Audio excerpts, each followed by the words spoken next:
welcome to the Fluff, everybody. Welcome to Fluff, sexy bitches. Welcome. And today we shall have our 180. 180. That's not exactly. That's not at all where we're at. 830. We are reading the 830s of SCPs today. Woo, boy. This gonna be good. It's gonna be fun. I'm probably gonna be alone today, it seems, because like my friend cannot watch, and I realized the recent streams not many people have been watching, which is fine. It's fine. It happens. But yeah, it is a bit sad when you do this alone, you know. Oh well. I'm gonna have a blast reading these, and I hope whoever watches this afterwards on YouTube or Twitch has a joy as well. Has a good time. And as you can probably tell, I'm here, so the date that I was talking about throughout the other streams is not happening. But the fact I haven't gotten a response from her for a week now, and I don't know what's happening. I'm not sure. My assumption is everything. My assumption is everything, because at the end, whatever's happening in her life is her deal, and it's going to be my business once she tells me. And whatever she tells me, I will accept. If she says something along the lines like, I couldn't use my phone, fine. I was sick, fine. I found somebody else, fine. So on and so forth. It doesn't matter what the excuse is. Well, if I say excuse, that has more of a negative connotation to it. It doesn't matter what the reason is, right? It doesn't matter what the reason is.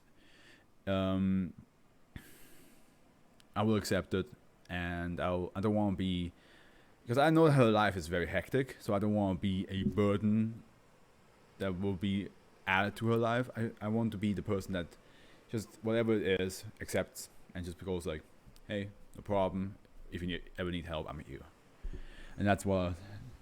But I'm just concerned because I have no idea what's happening. That's the worst part. If you don't have any clue what's going on, and all you manage just makes up like different reasons, and I'm just here like, I don't know. And it's not like she gave me her address. I can't just show up and be like, hey, do you need help? Which would also be weird. Like, that's another thing that you do with a person you only know for like 2 weeks, you know, like so. I just hope she's okay. All I hope is she's fine. That she's just having I don't hope she has a stressful week, but that all it is just that she's under stress, and it's nothing like that causes her physical, emotional, or mental pain, basically. But yeah. Let's get started with Inky Quicksand, A30. The location of SCP-A30, designated site blank, is to be spared from access to the public, and no time or non-Foundation personnel permitted on site without the express orders of Level 3 personnel or higher. No personnel are to come into physical contact with SCP-A30 at any time. To heighten site blank morale, anyone communicating with SCP-A30 is to have a safety line and a designated marksman on hand to terminate the communicator in case of incident. No further construction directly above or around SCP-A30 are to be attempted. After the collapse of a catwalk incident, A30-13B resulted in the loss of 16 site personnel, including my eyes, including one Level 3 touring the facility. SCP-A30 is a shifting pool that initially appears to be composed of oil and sand. Attempt to recover samples from the pool have revealed only inert samples it's by the way safe, stand to the earth in that area. Researchers hypothesize that an item at the bottom of this pool may be responsible for this and the other effects of SCP-A30. Any humans coming into physical contact with SCP-A30 are drawn into the pool itself and presumably killed. The retracting powers of the liquid are remarkably strong, although with a sufficiently strong subject, severing the point of a contact with the liquid of SCP-A30 is sufficient to prevent the entire individual from being drawn in. Inanimate objects do not appear to be affected by this quicksand effect. Individuals drawn into SCP-A30 may be contacted by the standing within 8 meters of the pool for the safety of designated communicators. Closer than 6 meters is not recommended. Distorted but recognizable faces of those consumed by SCP-830 will form upon the surface one by one. The communicator may designate which one they wish to address by speaking only when the desired face forms on the surface. Let me read that again, just real quick in my head.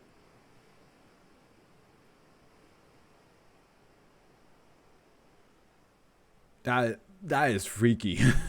Because I was like, I was trying to imagine it in my head while I was reading it, and I think I imagined it completely wrong. But then I reread it again, and I was like, no, it is correct. That is so. Imagine like there is this liquid puddle, and your friend is in there, and you have to just talk from 8 meters, and maybe like a glitched out like face of your friend just comes out, and she's like, it's like, hey man, how you doing? Like, and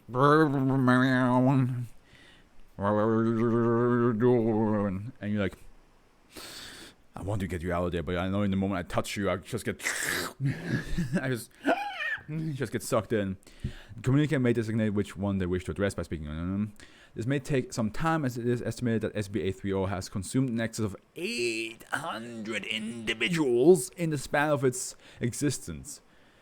By the way, I need to get rid of this fruit that's right next to me. Because you know when fruit smells really good, when it freshly comes rice, and you're like, oh, this smells good. And then you eat it, and you're like, oh yeah. Once you're full, and the remains are still there, after a while you're just like, okay, I get it. I know how you smell. I'm full right now. I don't need this. Communicators should be trained extensively in human psychology and interrogative techniques. Chief characteristics in the face of SCP-830 include remorse or regret for the action directly leading to the consumption by SCP-830 and complaints of excruciating pain. It is extremely difficult to change the subject when communicating with a face of SCP-830. Yeah, I mean, I don't think that's like anything that they that the SCP I mean, it inadvertently causes it. It's not something it causes through an anomalous effect. It causes because it's a painful experience. So of course most people would be like, I regret whatever led me to this situation. I think that's just normal and that's just common, right? Like there's no anomalous effect about that. And also just complaining about excruciating pain. That seems like that just seems normal in this situation. Doesn't seem like something that the SCP anomalously caused. Non-Foundation personnel within SCP-830 are predominantly occultists of the blank and blank traditions, apparently eliminated by the Chaos Insurgency from the years of 19 blank to 19 blank, before SCP-830 was seized by Foundation personnel in 19 blank. Translators are on site for any volunteers wishing to communicate with these faces, although prolonged exposure to SCP-830 has severely diminished their communicative ability. Most faces from this period are incoherent or disjointed in their speech patterns.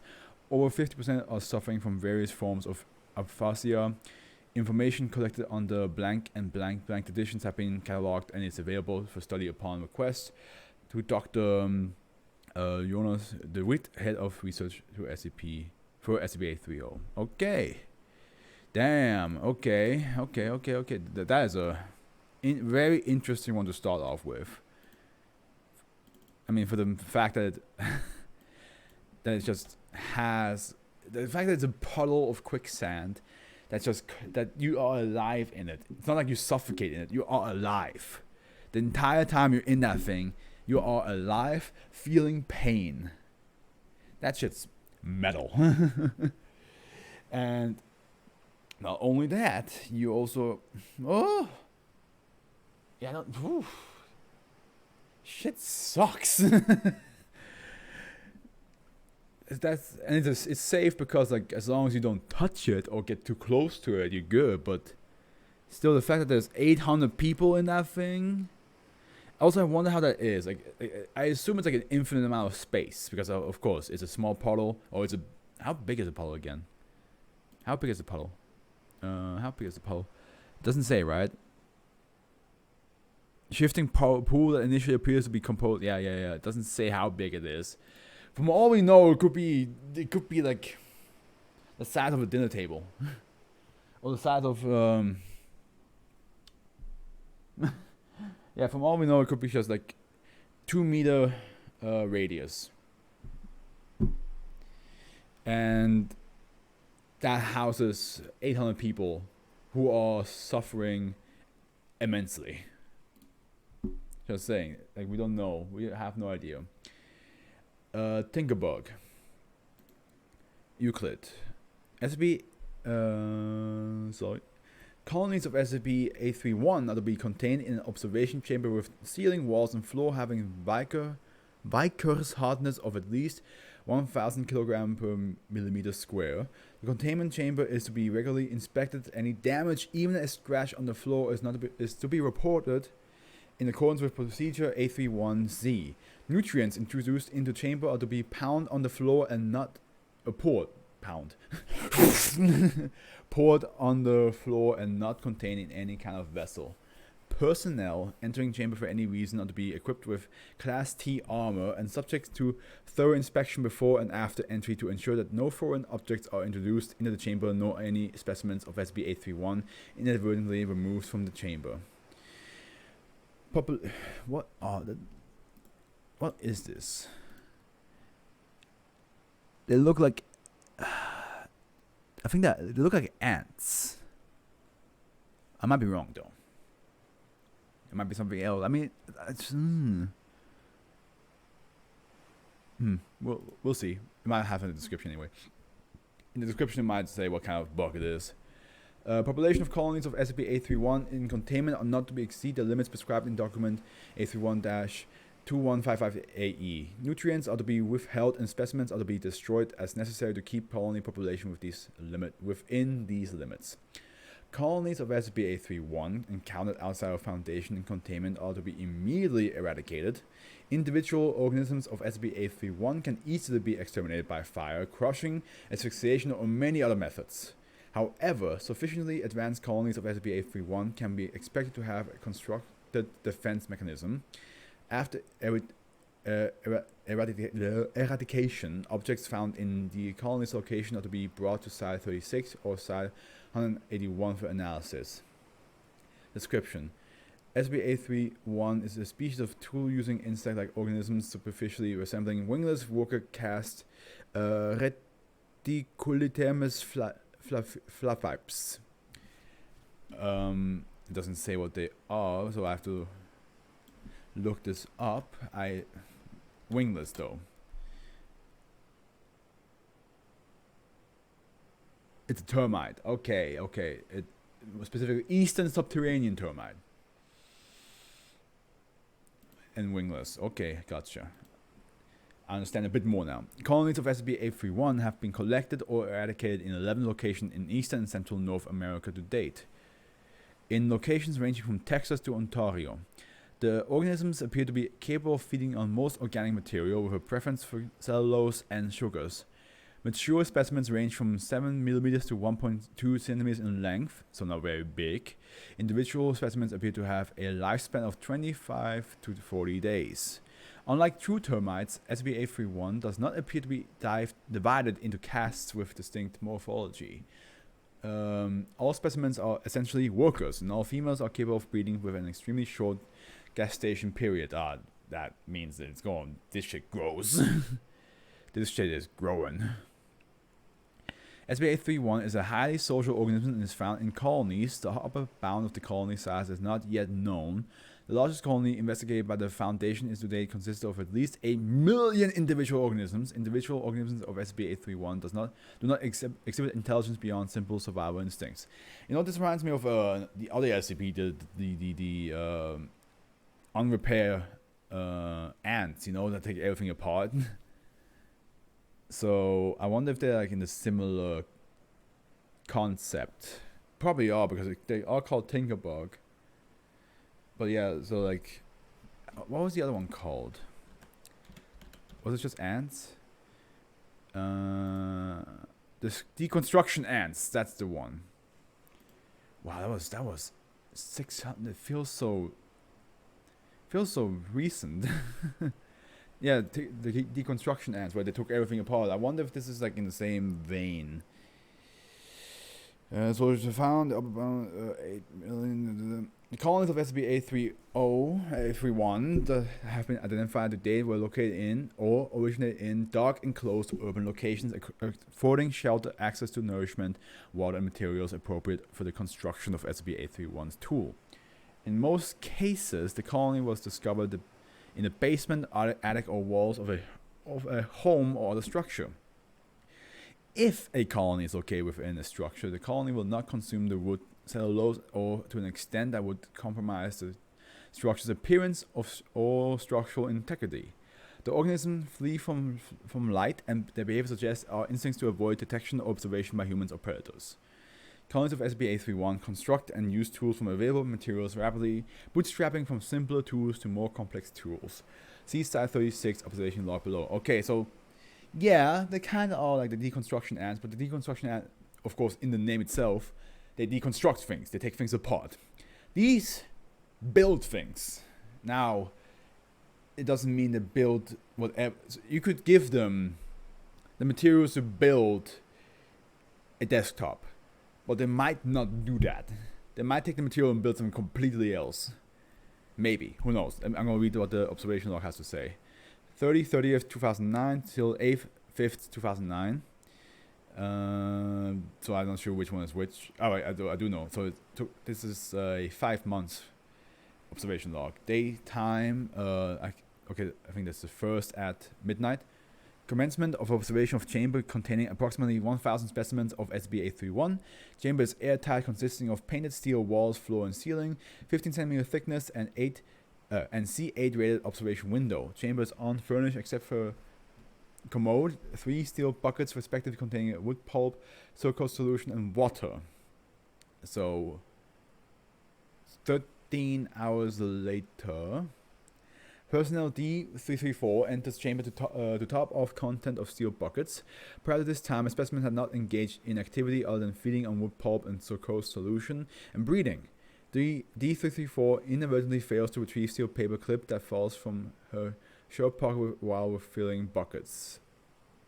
Why not? Like, was it like because they took it, or well, 1 minute later, number of specimens of SCP-831 advanced towards the paperclip, then carried it to a corner of the room where specimens of SCP-831 commenced altering it. Okay, here we go. Then looks like 34 minutes later, paperclip is repurposed as a scrapping implement. Specimens commence scrapping floor and walls of chamber and retrieving metal and paint fillings. Okay. 10 hours. Well, 9 hours and 43 minutes later. Paperclip is repurposed as scrapping. Wait.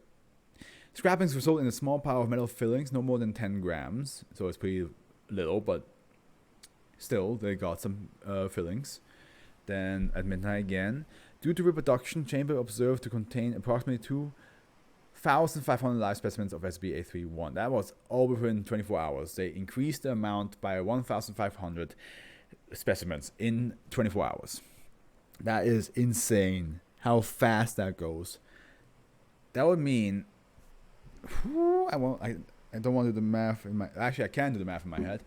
So... Okay, so... Okay, it would be 300, 3,000. It would be 35. No, it wouldn't. But 30,000 and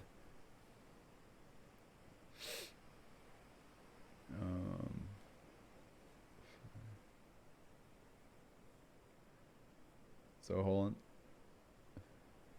Just need to. No, I think that's wrong, right? That's not correct. It's not 30,000, it's 300,000. I think it's 315,000 in a month. I might be wrong. Let me do the... Yeah, I was wrong. 45,000. I was so wrong. I don't know why my math went wrong there completely. Because, like, yeah. 1,030 is... Yeah, no, I completely blanked out on something. I added an extra zero by pure accident. Yes, it is 45,000 in a month. Jesus. Well, in 30-day month. Okay, 16 hours later, size of piling of metal fillings estimated at approximately 400 grams. Paint chips and scrapings are accumulated in separate pile. Some specimens of SB831 observed to engage in mastication of metal scrapings and paint scrapings. Midnight again. Chamber observed to contain approximately 5,000 live specimens of that is way faster than So now, yeah, of course, because they're they're already. Damn, it's doubled. They increased in 1,500, and now they increase in 2,500. I wonder if that's going to keep the same. I don't think so. It's going to be always way higher than the next day. It's not always going to be doubled, I think. Pile of scrapings is amount approximately 11 centimeters in height. This is an hour later. Metal scrapings have been moved to the interior of the pile of paint scrapings. And 20 hours later, pile of scrapings continue to increase in size as specimens continue to transport metal and paint fragments to it. How is this all happening from one paperclip? Activity in the interior of the pile of the paint scrapings is unobservable, but thermal imaging indicates the presence of a heat source within presumably friction or body metabolism of SB831. Midnight again. Due to the reproduction chamber observed to contain approximately 12,000 live specimens of SB831, excluding any that may be obscure from view in the interior of the pile. And remember, they die 25 to 40 days later. But by the rate of population, of the increase of population, that doesn't matter. They will always go up. Doesn't matter if in a couple of days all these ones will be dead. There'll still be so much more. 8 hours later, personnel D334 enters the observation chamber at the direction of Dr. Garcia and intentionally scatters the pile of paint and metal scrapings. Pile is observed to contain at least 1,000 specimens of SB831 and 11 metal objects, some of which are similar to the original scraping implements and some of which resemble picks and chisels. One of these instruments is retrieved, and analysis showed that the instrument is a sharp metal cone approximately 1 centimeter in length, 1 millimeter maximum diameter, is composed of the same metal as the metal floor scrapings. Damn. Okay. Damn. Jesus. That is pretty cool, gotta say. That's 5 hours later. It's not. Yes, it is. It is 5 hours. Specimens begin to chip ceramic from commode in observation chamber using previously documented instruments. I'm not going to say the time. Well, no, I will. Midnight, 5th day. Chamber observed to contain approximately at least 22K live specimens of SB831. The pile of painting and scraping has been reconstructed. Another day later, chamber observed to contain approximately 40,000 live specimens of SB831. When will they finally be like, okay, this is quite enough. We should probably kill some. 13 hours later, containment breach of data expunged at Site 36 interferes with observation for approximately 122 minutes. Upon recommencement of observation, the steel bucket and the commode in the chamber are missing. Dr. Garcia directs that from his point of forward, wood pulp, water, and sugar solution are introduced to the containment chamber are to be spilled on the floor rather than contain in a vessel. So like the whole steel bucket got fucking. Chamber observed to contain approximately 100,000 live specimens of SB831. That is a shit ton of. How are there so many in this room? 11 hours later, personnel D334 enters the observation chamber at the direction of Dr. Garcia and intentionally scatters the pile. One question. How can D334 walk in there without stepping on all of them? The entire floor must be filled with these things. If not the floor, then the wall. Piles observed to contain a rudimentary crucible, a small mechanism resembling a lathe, and other objects of indeterminate function. There are several deep holes bored into the floor of the chamber. Dr. Garcia orders the reinforcement of the ceiling, walls, and floor of chamber with additional layers of steel and concrete. And this is the 8th day of midnight. Number of specimens in the chamber is estimated at approximately 240,000 live specimens. Containment chamber contains several mounds of varying sizes consisting of scrapings and the bodies of living and dead specimens. There's also a bunch of dead insects in there. So yeah, again, I assume the majority of them are like dead because you stepped on them, or they was not enough oxygen and so on and so forth. Another day passes. Number of specimens in the chamber is sufficient to fill the chamber to a depth of approximately 2 centimeters. Oh my god! So it's the entire floor, 2 centimeters, which is not much. It's like this. Like, yeah, like if you, yeah, like that. That's like 2 centimeters. That whole floor is packed with insect. Although specimens are unevenly distributed. Although observation of the colony is implemented to problematic due to the number of specimens, there is evidence of a number of crucibles and forges calibrated for different temperatures, and number of lathes in various sizes, and tapes and dies. Chamber also contains a spool of approximately 40 meters of narrow gauge steel wire. Specimens 15 hours later, construct bellows, glass blowing equipment, and several objects on function. These guys are fucking at it, dude. they're going at it. Number of specimens in the chamber is estimated to be at least 400,000. Guys, please, this is getting out of hand. Why? Oh my god! If I was D334, I would be like, no, I'm not going in there. I'm not. Have you seen how many there is? They could, if they wanted to, they could just easily just like tsunami of insects, like personnel D334 enters chamber at direction of Dr. Garcia and intentionally attempts to disturb large amounts of specimens with wooden rod. Apparatus referenced at bellows and glass blowing are demonstrated to be air guns with flechette I don't know, ammunition. D334 is struck several times in the head and neck and collapses, following which specimens swarm over D334. That's what I was saying. Dr. Garcia directs that the body remain in the chamber and that the delivery of wood pulped so-called solution in water cease. Okay. 20 hours later, electrical failure is in observation chamber, deactivates the lightning and prevents observation for approximately 35 minutes.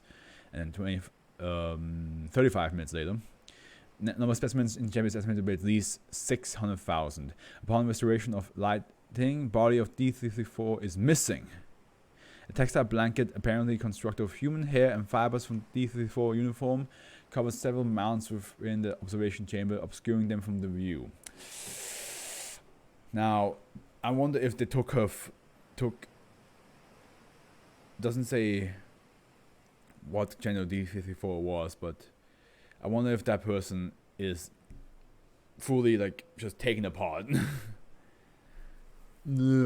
Personnel D118 and D536 enter the chamber at direction of Dr. Garcia with direction to remove the blanket. D118 and D536 are wearing body armor. D118 suffers painful electric shock upon touching the blanket and retreats.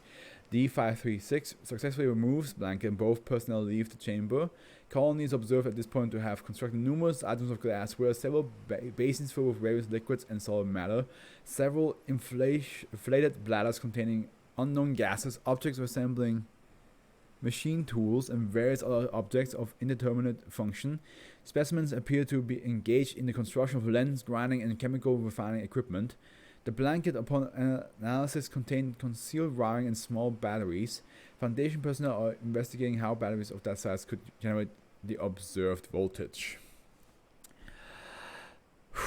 6 hours later, lighting fails in the observation chamber. Subsequent analysis shows that the lighting failed due to an electrical short generated from within the chamber. Observation is prevented for approximately 18 minutes. Midnight again. 12th day of midnight. How many midnights? Okay, wait, hold on. 12th day of midnight. Number of specimens within chamber appears to have stabilized at approximately 800,000. That's still quite a lot. Upon restoration of lighting, much of the colony is obscured from view by an igloo-shaped ceramic shell. Thermal analysis indicates that the colony has constructed a number of internal combustion engines running an unknown fuel. Analysis of objects within the chamber indicates that several objects within the chamber of indeterminate function are composed of alloys containing copper, zinc, tin, nickel, and lead, which are not present in the chamber walls but which may be found in electrical wiring and piping in the facility, or which may have been on D334's person. Dr. Garcia directs additional reinforcement of the chamber integrity and examination of any specimens of SB831 found outside the chamber. 15 hours, well, almost 16 hours later, personnel D054, wearing body armor and appropriately equipped, enter chambers with the sledgehammer at the direction of Dr. Garcia, with direction to break ceramic shell and expose its contents. D054 is attacked by several fast-moving flying objects and retreats without damaging the shell. D054 is also struck by several flechettes. I don't know what that is or how to pronounce it. Okay, I can go look this up.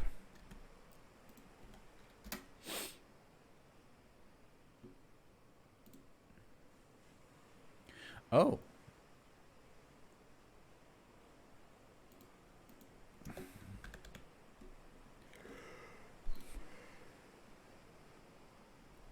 Sure, why not?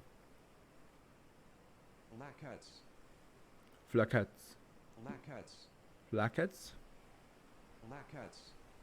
Okay, flaquettes. I never heard this in in my life before. We failed to penetrate his armor. Upon analysis, the flaquettes are found to be coated with a corrosive substance containing unknown enzymes. And 7 hours later, lighting in the chamber fails again for 22 minutes, apparently due to the electromagnetic pulse generated from the interior of the chamber. When lighting is restored, observation is obscured to the application of an opaque lacquer-like coating in the interior of the observation window. I think the insects in there on purposely make the light go off so they can construct or build or do something while the Foundation can't see it. 5 hours later, personnel D033, wearing body armor and appropriately equipped, enters the chamber at direction of Dr. Garcia, with direction to scrape the coating from the window. D033 is advised not to disturb the ceramic shell. Approximately 3 minutes after entering the chamber, D033 is immobilized by a flypaper-like substance and anesthetized apparently by means of intravenous injection.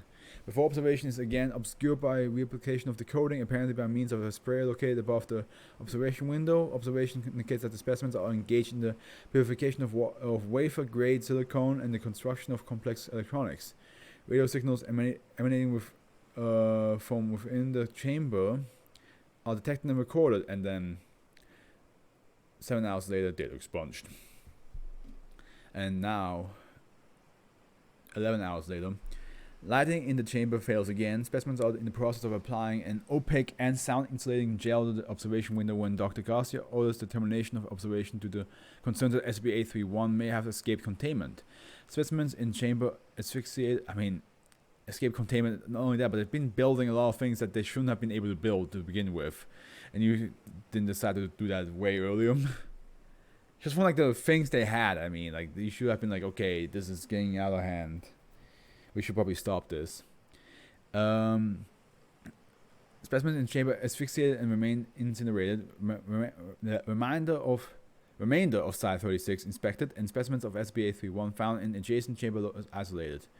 Objects found in containment chamber are undergoing analysis. These objects include, among many other objects of indeterminate function, the ceramic shell, a hole boring machine with carbide drill bits, a number of vacuum tubes, a motor rated at approximately 55,000 watts, an argon gain medium, precision lenses, and other laser components. Several hexagonal printed wire boards with chemically etched circuitry, glass vessels of various substances, including nitroglycerin, acetone, FMOC, D-alanine, and 5-amino 1H tetrasol 5-AT, an apparatus apparently used to synthesize crystals, a cyclotron, and an apparatus assembling a microwave telecommunication broadcasting tower with a broadcasting antenna pointing upwards. Chamber is evacuated except for the installation of the microwave receiver in the chamber, tuned to the same signal as the presumed broadcasting tower.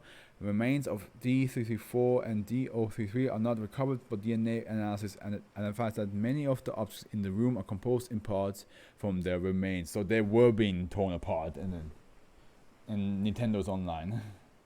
But yeah, they were torn apart, and now 115 days later, microwave receiver in chamber receives signal from an unknown source. Signal was recorded and is undergoing analysis. Fuck. Imagine that. 115 days later, like over 3 months later, the tower catches the signal, and you're like, wait, no, this can't be. We killed all of them. Or at least we contained most of them.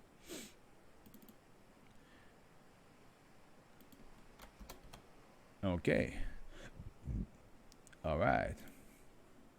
Those bugs are, they're out of control. They're definitely out of control. But also, come on.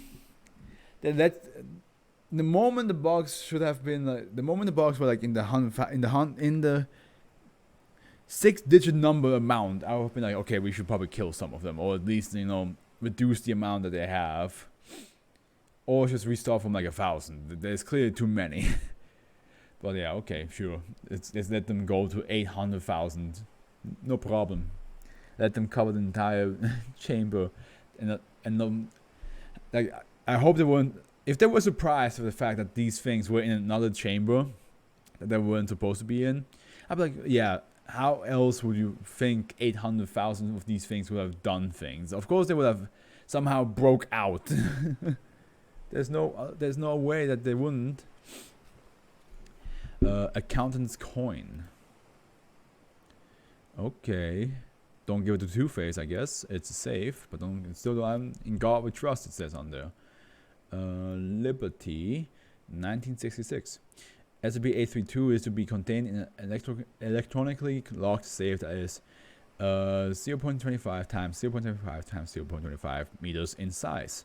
The safe is to be placed in a room that is monitored by CCTV at all times. Level 3 clearance or higher is required to access the safe, and all activity is locked.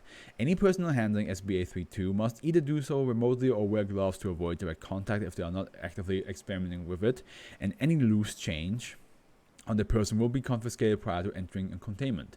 If SCP-832 breaches containment in any way, any personnel found handling US half dollars in Site 19 will be referred to security and held there until it can be determined that he/she is not handling SCP-832.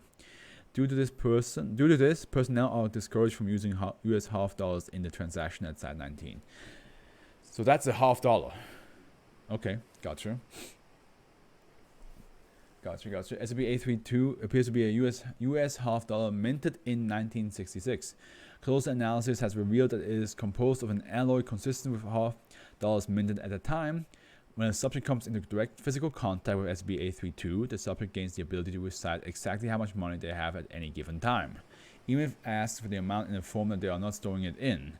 Subjects so far have demonstrated the ability to calculate their wealth in foreign currencies, even if the subject has no prior knowledge handling them, the value of purchased items, stock value for any given company, the weight of any substance, natural or artificial. This is pretty useful, actually. I can see why you shouldn't give it to people, because they can definitely ruin a lot of business, but it's pretty useful to just instantaneously know all this. The subject also becomes more careful with their assets, and attempting to reduce their expenses and maximize their income wherever possible. In addition, they are more emotionally sensitive to changes in their financial status, both positive and negative. Okay, that might be a problem. Because if they become super aggressive just because they earn $1 less, that might be a problem. Or if there's if they become super cocky because they earn $1 more, that also would something be a bit irritating. Addendum: several experiments regarding the effect of SCP-832 have been performed. Logs from these experiments can be found below. Experiment log 1. Subject is given SCP-832 and is asked to recite the total financial assets in US dollars, euros and yen. Upon further review, all answers are found to be correct. Subject is asked to place SCP-832 back into its safe. Subject refuses to claim that every cent is precious. Yeah, I thought so. Yeah, I thought that they would have some sort of weird like money financial bond with this. You know, like I can. This is important. Subject is assured that he will be given the equivalent amount immediately after placing SCP-832 back into containment. Subject refuses again. SCP-832 is then forcibly removed from the subject's possession, after which he begins to panic and becomes aggravated. Testing halted pending psychological review. Upon completion of further experiments, some story must be created to encourage subjects to place SCP-832 back into containment. That or just always forcibly take it away, I guess, because they might not put it in there. Maybe say something like, you earn double the I will give you, if you put, you can say something like, if you put this in there, I will give you 10 times the amount that's worth. Maybe. I don't know if that's good enough to sell them on it, but we'll see. Experiment log 2. Note, this test demonstrates some precognition in SCP-2 effect. Subject is given SCP-832 and shown a lottery ticket purchased by researcher blank. Subject is asked the value of the ticket, which he claims to be $15. Subject is told that the electronic safe is his bank, and he places SCP-832 back into the safe, closing it. After playing the ticket properly, researcher blank wins $15. Okay, so okay. So you can tell how much worth a ticket, a lottery ticket is. Okay, interesting. Subject is given SCP-832 and an ordinary US. What is it on my foot? There's something in. Doesn't look like a splinter. It feels like it, but it's not like a painful feeling. But it feels like there's something in there. Subject is given SCP-832 and an ordinary US $half. Subject is asked for the value of both objects. Subject states the value of the $half to be 50 cents and the value of SCP-832 to be impossible to quantify. Subject would not go into further details when asked. Okay, so the SCP US $half is so valuable that it's like, that's why. I guess that's also another reason why they wouldn't put it in the safe, because they're like, oh man, this thing is more valuable than anything on this world. Experiment log 4. Subject is given SCP-832. Subject is asked for the current value of her checking account, and the correct value is given. Subject's checking account is accessed from an off-site ATM, and $200 are withdrawn from it. Immediately after money is retrieved, subject shows visible signs of agitation. Subject is asked to recite the balance again, and the correct number is given. The account is then emptied of funds from the same off-site ATM. The subject begins to panic and grieves over the loss of funds. When the money is deposited back into the account, the subject gradually recovers. Note: the off-site researcher was contacted by police after this test due to the suspicious use of the subject's account. No changes were filed, but all personnel are advised not to perform a similar test with an off-site ATM again. Experiment log 5A. Subject is given SCP-832. Subject is asked to quantify the balance in his saving accounts in terms of blank, the forms of currency used in the online game. Blank. Subject is visibly shaking and remains silent for approximately 30 seconds before stating that he cannot quantify his wealth in those terms. Experiment log 5B. Subject is given an account for the online game, blank, and is asked to quantify his wealth in blank again. Subject immediately says the current amount of virtual wealth in this account. Note: the effects seen in experiment 5A was likely caused because blank has no consistent conversion rate to any real currency. While exchange between blank and real currency does occur, it is technically against blank's terms of service, and there is no set price. Once the subject had wealth in that form, however, SCP-832 was able to measure it. Okay. Experiment log 6. Subject is given SCP-832 and shown to a room heated to 1,100 degrees Celsius. Why would you put a human in that situation? A penny is tossed into the room and the subject immediately follows.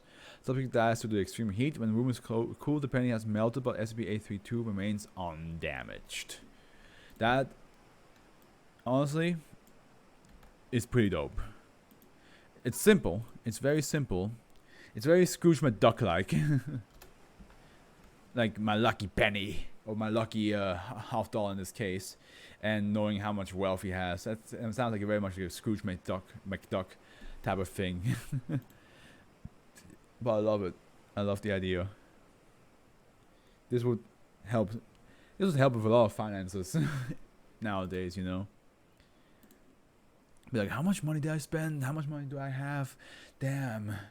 Can I afford to spend this money?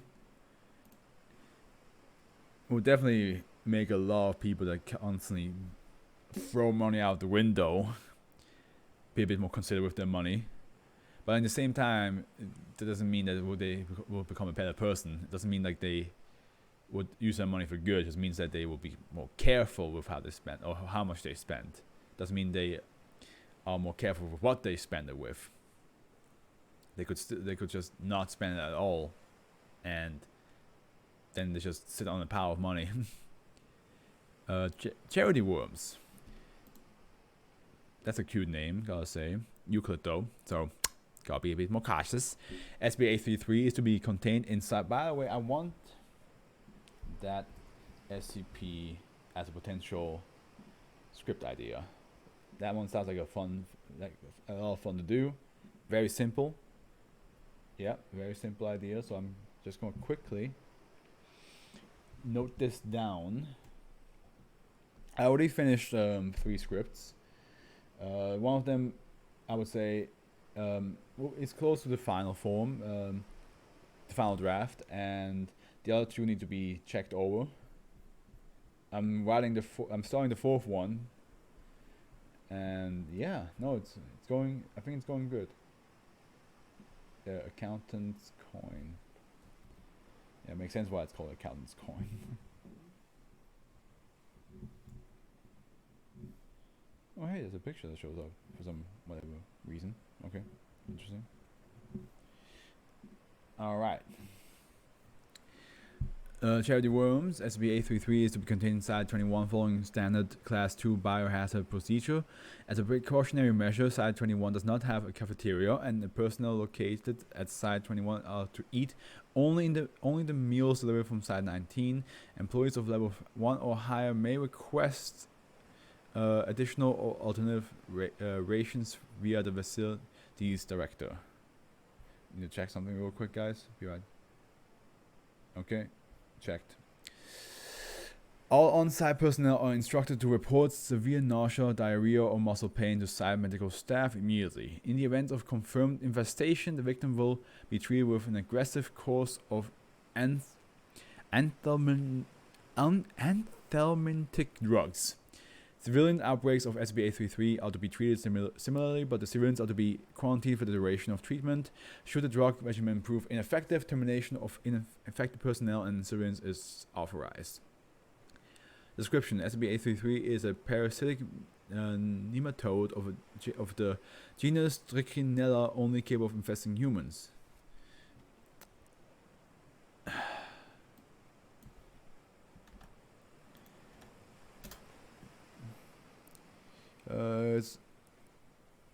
Oh god. Oh, okay, yeah, it's a parasite. Yes. Oh yeah, those. Yeah, gotcha. Only capable of infesting humans. Infestation by SCP-833 has symptoms similar to a mild case of trichinosis, often including initial intestinal distress followed by muscle pain and fever about a week after infection. Symptoms fade after about 3 weeks. In many cases, infestation is asymptomatic. As with all varieties of trichinosis, the disease is spread by the consumption of tainted meat. SB833 is highly heat resistant but responds favorably to standard vermicides, especially albendazole. What sets SCP-833 apart from the more mundane members of Trichinella is that in all infections, a small proportion of the worms colonize the central nervous system. Surprisingly, in almost all cases, this does not damage the nervous systems. The remaining larvae encysted themselves throughout the hypodermis. The larva encysted, is it encysted or encysted, in the central nervous system secrete a compound that in most cases has two effects. First, it leads to a marked increase in altruism. Victims of SCP-833 are generally described as becoming kinder and notably more generous. Secondly, victims gain the conviction that their tissue are extremely delicious, nutrition, or pure. Due to the increase in altruism, the host will try to help others by feeding them pieces of his or her own flesh. That's why it's a charity. It's like, hey, you want some of this? I'll give you some of my skin. Because hosts do not lose their self-preservation instincts, they will generally not severely injure themselves to fulfill this compulsion. Similarly, they retain awareness of social taboos against cannibalism, and so usually act in secret. Victims will typically resist in urges induced by SCP-833 for some time before finally giving in. That is, can you imagine just one day after like feeling like absolute shit? You're just like, oh god, the fever, and oh my god, and you're just like, yo bro, yeah bro, you feeling better? Yeah, I'm feeling good. Do you want a bite of my arm? What did you say? I said, do you want whoa.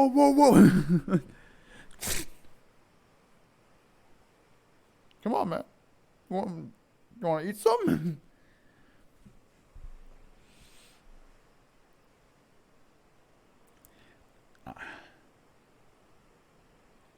SCP-833 came to the attention of the Foundation during a raid on a cult in blank that was suspected of being connected to SCP blank.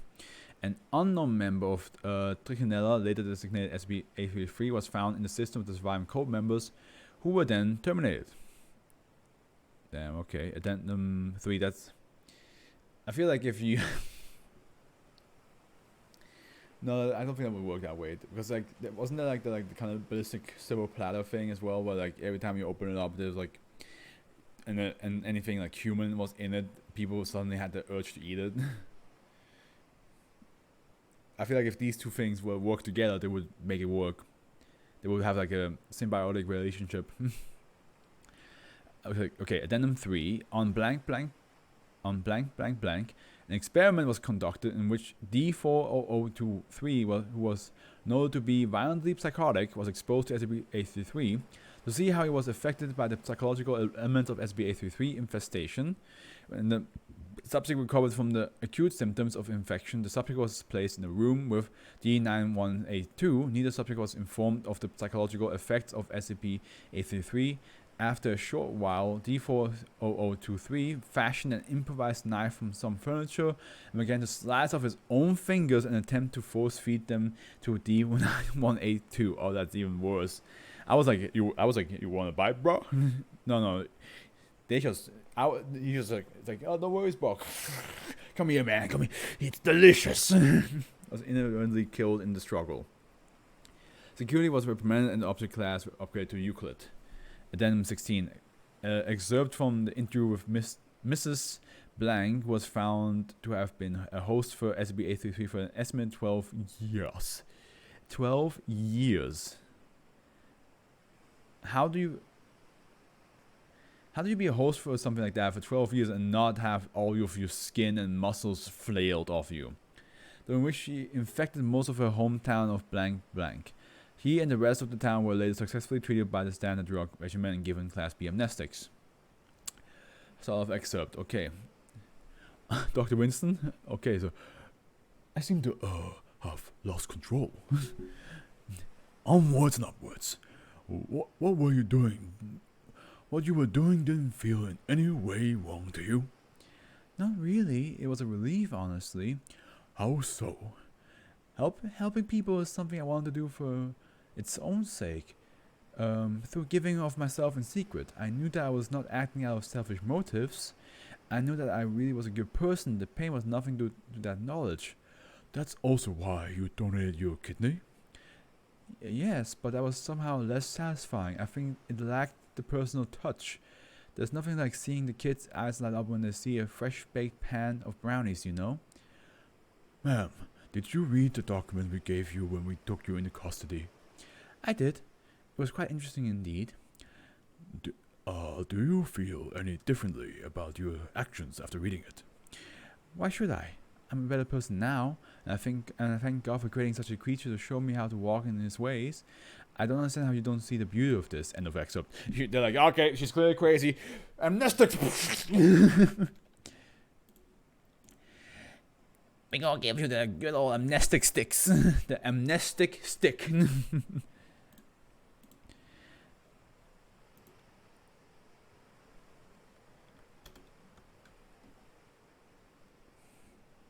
You ain't allowed to walk out there anymore. Not without some amnestic. Marked. No.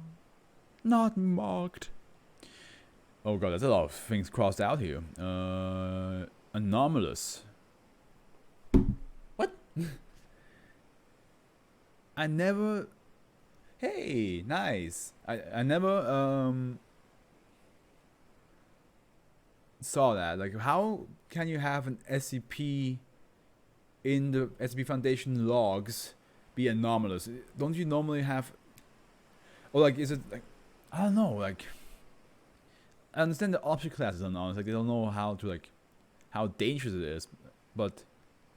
I feel like most of the time you just make an assumption. You'd be like, oh, it does all that, I think it's Euclid. Just from the things what it does.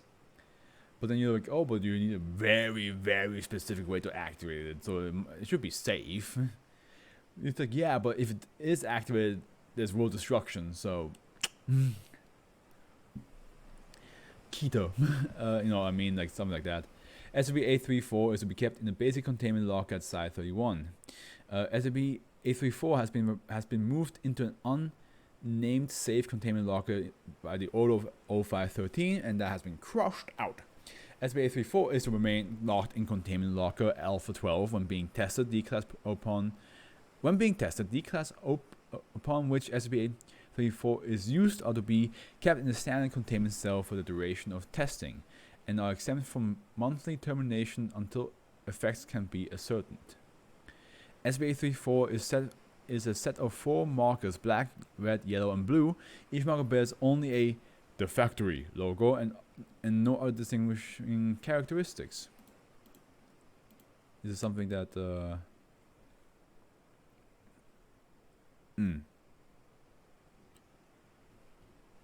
okay. Marsh, of course it's them. Characteristics, and the only effect of these markers is that they write permanently on human skin, resulting in tattoo-like markings. Testing has proven the ink sinks below the surface of the skin and is only removable via laser dermabrasion of all similar tattoo removal procedures. All crossed out. See addendum. Addendum 1. On the 2nd blank 2000 blank, junior staff researcher L blank and C blank appropriated SCP-834 under the pretense of testing it further, but in actuality to use it on themselves. When discovered, a decision was made by 0513 to have the item removed to a more secure area, as well as to demote the researchers to janitorial staff for 3 weeks. Dr. L blank had been given a band of barbed wire around his wrists, while researcher Z blank observed a depiction of reptilian scales on his chest. To, in his words, reveal my inner dragon. Both researchers are currently denied access to casual testing of any SCPs. Note: even if they are only anomalous, SCPs are not toys. Site supervisor Nacht, which means night in German.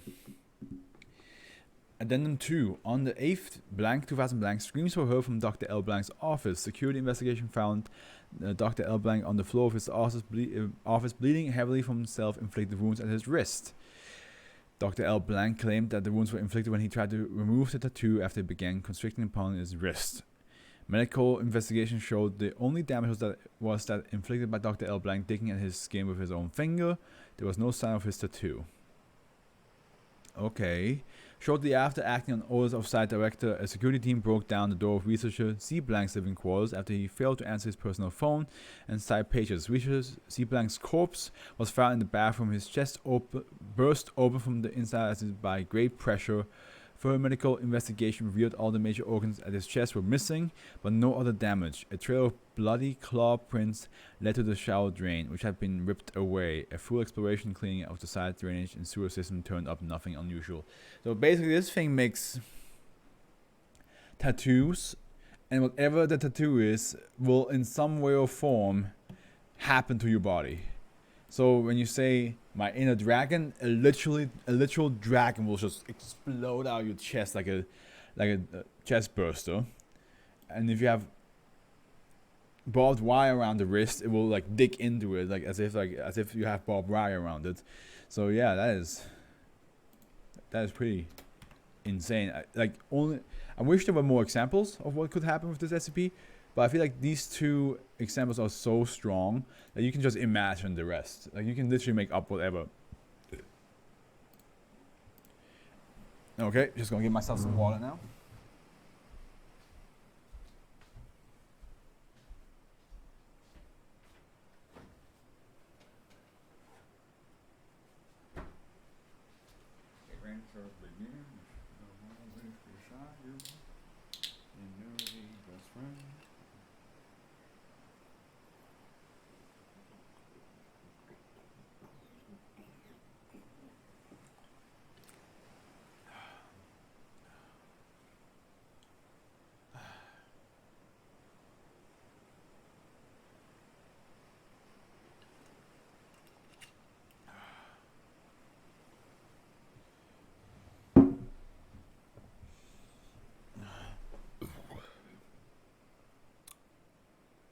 Okay.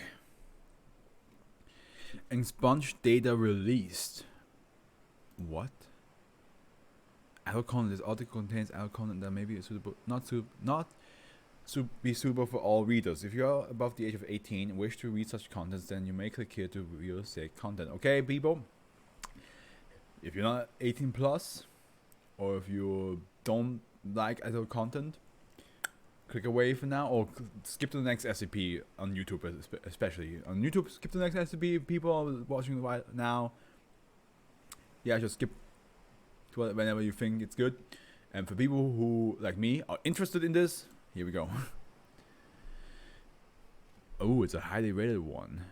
Oh boy, there's a... I can already tell there's gonna be a lot. Well, yeah, okay, it's not... It's a lot, but it's not like crazy amount of a lot. It could be worse. It could be the How to Kill a Reptile, which I still haven't read the whole thing yet. I've read like halfway of that whole like experiment log stuff. It's key to... Oh, of course it is. SB-835 is to be monitored and checked daily for new growth. In the event SB-835 becomes hostile, suppression tactic A-A6 is to be immediately implemented until aggressive action ceases. Containment area must be maintained in open area due to the highly aggressive response of SCP-835 to confinement for any length of time. Waste issued by SCP-835 must be immediately collected and contained.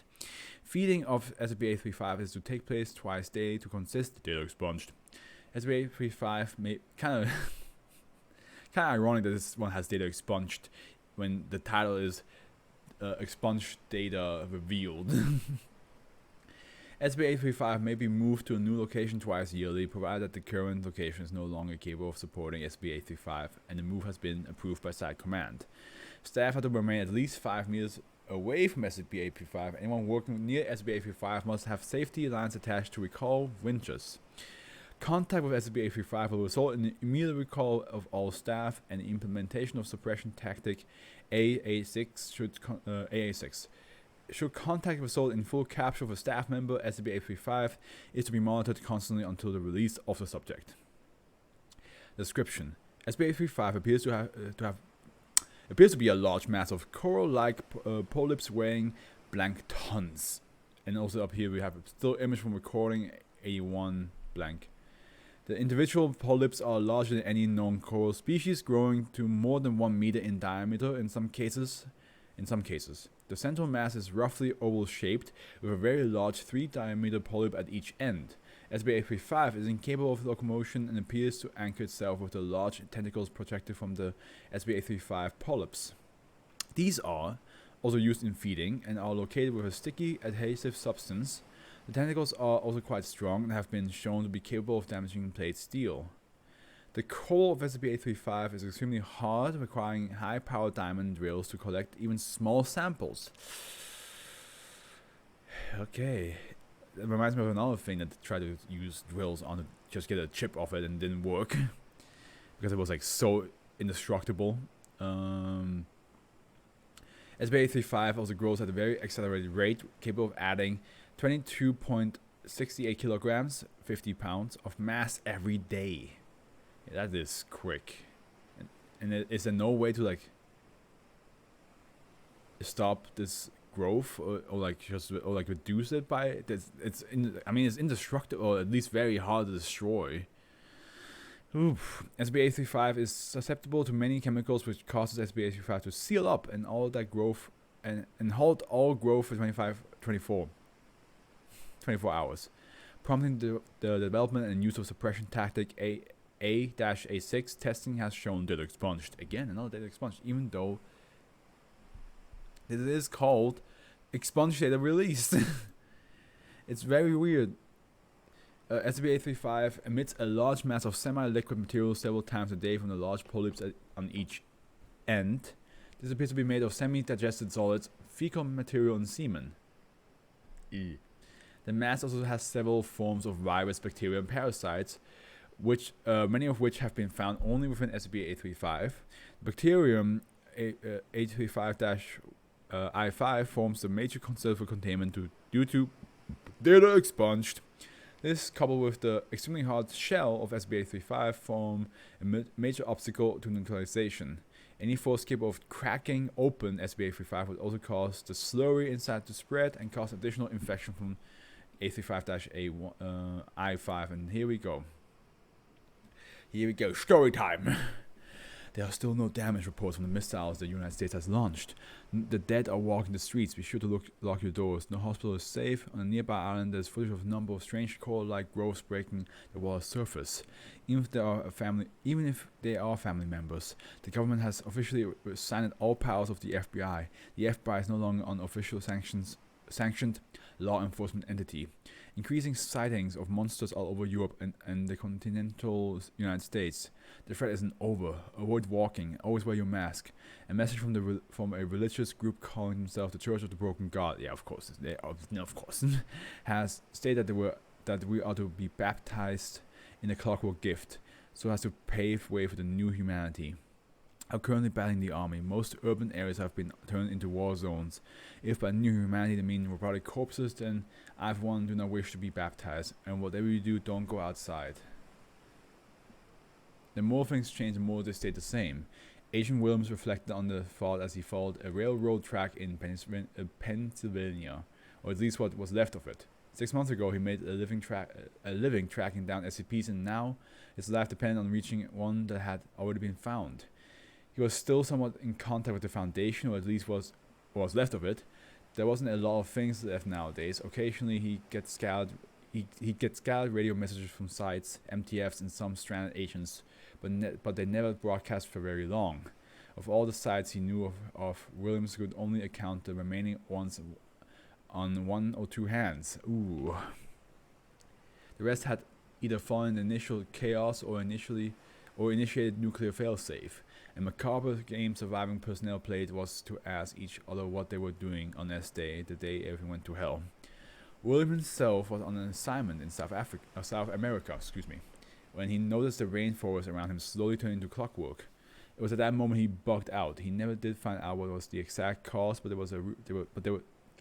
there were rumors floating around that SCP-217 infected crewmen on the International Space Station caused a catastrophic accident seeding the entire lower atmosphere with clockwork spores. After hearing SCP-217 went global and at least a dozen sites were compromised, Williams knew it was time to execute his exit strategy. His first priority was getting in contact with Richard. Was SCP-217 the fungus that spread with like through pores? Was that the one? The clockwork virus. Samples of his It's a virus that turns people into clockwork. Yes. Never mind. Oh, which was in fact on Keto Duty, overseeing SCP-3231, no less, which is... Man, it's been so long. Special personnel requirements. SB, there's a group of 7 young girls. Oh yes. Yeah. I remember this one. Containment was already blown to hell, so the priority was getting the hell out. However, Richards did not know that before leaving. She made sure to leave her sidearm in 231-7's containment cell. Williams didn't know the details of what happened afterwards, but from what he heard from the sites that still had access to civilian satellites, there was a massive dead zone gobbling up Europe and slowly making its way across the Atlantic. Richards then managed to hop a plane to North America, but the closest she could get was a Canadian Air Force base in Nova Scotia. Either way, they had to get their destination on foot. A rather dangerous proposition, as all sorts of terrible things were loose, and not just SCPs. Both the Church of the Broken Gods and the Global Occult Coalition were out in full force. GOC mobile execution teams were basically destroying everything that moved. If they didn't have a dim view of the Foundation before, they certainly did so now, since they considered the Foundation at fault for not destroying the SCPs when it had the chance. The Church was meanwhile capitalizing on a wave of religious doomsday fervor, gobbling up more and more followers every day. Last Williams heard, SCP-835 had grown to such ridiculous proportion that the oceans were literally unlivable, and they had overtaken SCP-882, which we don't know, containment facility. The Church was busy trying to reach the machine by throwing wave after wave of clockwork drones at the biological monstrosity. As for the other faction, well, most governments collapsed several months into the crisis, leaving a vacuum for others to grab power. Marshall College and Dock, yeah, of course they're also part of this, set up a stronghold in England called Avalon, which rather fit their pretentious nature. Williams secretly hoped whatever eldritch horror born from 231-7 took time to swing north and show those snooty bastards a good time. Yeah, honestly, I feel you. The Serpent's Hand, also here in Chaos Insurgency, were also out in full force, often directly clashing with the Church and TOC for control of what was left. Like the Church, the Horizon Initiative was also riding a wave of religious doomsday fervor. The Mana Charitable Foundation was trying to set up refugee zones with varying levels of success. Of the Iranians, Williams had no idea whatsoever. The Middle East was one of the first areas to be reduced to a nuclear wasteland in the global panic. Quickly focusing on matters at hand, Williams took a moment to get his bearings. If he was right, he was only several miles from his objective. So far, sticking to back roads and the wilderness had hampered his progress, but it was necessary to avoid unwanted attention. The GOC Mets essentially controlled the roads, and Williams couldn't afford to have other refugees or survivors tagging along with him. There'd just be extra baggage. This Site 17 going off the air, Williams' radio squawked. It was essentially Foundation speak for nuclear fail-safe that left the remaining known operation sites down to 4 or 5. One less reason to stay, I guess, Williams muttered to himself. Unfortunately, before he could go any farther, Williams noticed something terribly wrong. He saw SCP-615, which, oh my god, so many being recalled. Stick blob. It's a clump of plant matter that has become alive. It's capable of crushing its prey. Yes, I remember this one. Lay on the tracks. Sure, it could have been just any random pile of sticks and logs, but he could tell. Keeping his distance, he managed to catch sight of a MET of about 5 men coming the opposite way, flamethrowers in hand. They were obviously on the hunt, torching every pile of wood they could find.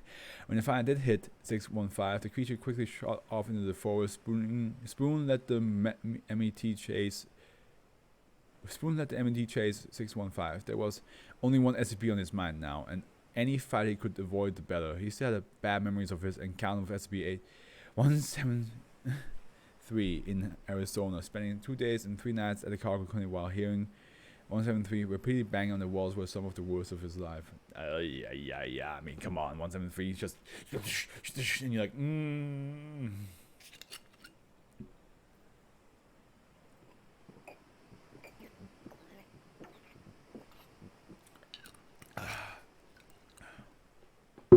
Finally, he reached Nevada. Vestiges of civilization. It wasn't much, just a railroad junction with a small residential district and some stores. But it was on the right track. Keeping an eye out for unnatural presences, Williams made a dash over the crossing, painfully aware of how exposed he was. Checking his map again, he found that he was only a few blocks from his destination.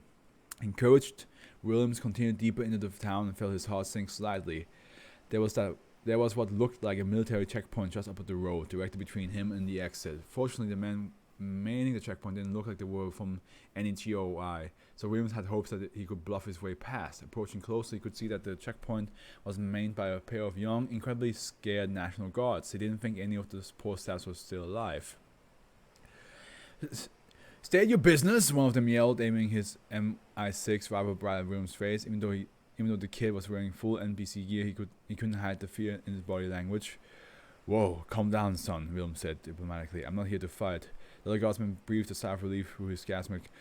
Oh, thank God. Are you here to help with the purge?" Yeah," Williams nodded, going with the flow. "I'm Special Forces." "Great." The second guardsman stood aside, pulling open the makeshift barricade to allow Williams through. It hit 2 days ago. The TOC is helping us clean it out. You should go to them if you want to help out." "I'll keep that in mind." "Oh yeah, remember, if you don't have any official sanction, we can't let you back out," the first guardsman added helpfully. Well, that's okay. Well, shit. With his objective so tantalizingly close, Williams started sprinting for his destination. However, in his rush, he got sloppy around the corner and ran straight into a GOC M&T. "Stop!" the M&T leader yelled. "Don't worry, I'm not infected. All individuals breaking curfew are assumed to be infected." The M&T leader inched closer to Williams, trying to get a good look at him. "Where are you from?" Behind the M&T leader, Williams observed the rest of the M&T unloading piles of clockwork corpses from a truck and dumping them onto a nearby lawn, where another M&T member was collecting gasoline in preparation for a bonfire. "I'm from the Foundation. I've been sent here to help." "Hold on, I'm running this through command." The M&T leader turned around, starting to wave to his squad. "He's totally playing you." A cold, feminine voice burst through Williams' headset. There aren't any outgoing signals. Just stand still." Oh, so okay, he's being yeah. Okay, gotcha.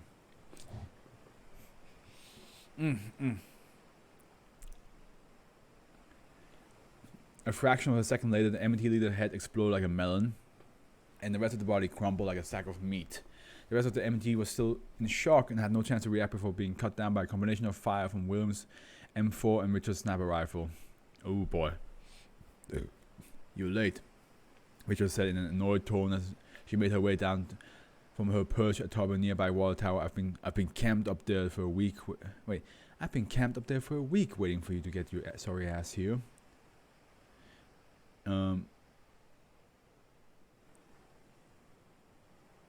Wait, hold on.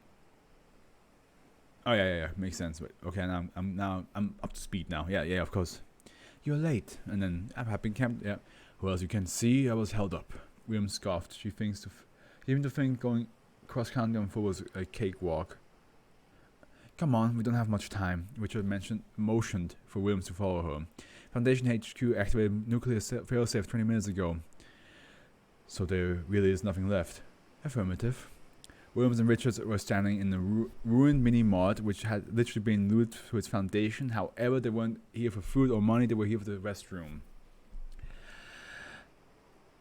"Does it still work?" Spoon asked. "I've tested it. SCP-436 is still operational, and that..." Oh my god, there's so many SCPs. I'm definitely not going to be able to keep all of these in... I mean, I'm only struggling keeping all of these in mind now. Arrow Locket, that was... the golden locket that excludes an area of effect inside which all measurement taken will be incorrect. It is not known how large this area effect is because it can not be... Yeah. Richard opened the restroom door, which was now hanging precautiously off one hinge. "You do realize the inherent danger and unpredictability of this SCP. Can you honestly say it could be any worse than what we're in right now?" "Point." It was incredibly awkward trying to fit 2 people into a restroom stall designated for 1, especially when both individuals were clad in full combat gear. However, they did eventually manage to make it work, and there really wasn't anybody around to see the whole fiasco anyways. Well, see you on the other side, William said. To greener pastures, Richard said as she grabbed the door handle and pulled it closed. And that's that. Okay. I still don't really know what this SCP does. Or like, no, I still don't fully know why it's called Expunge Data Revealed, you know?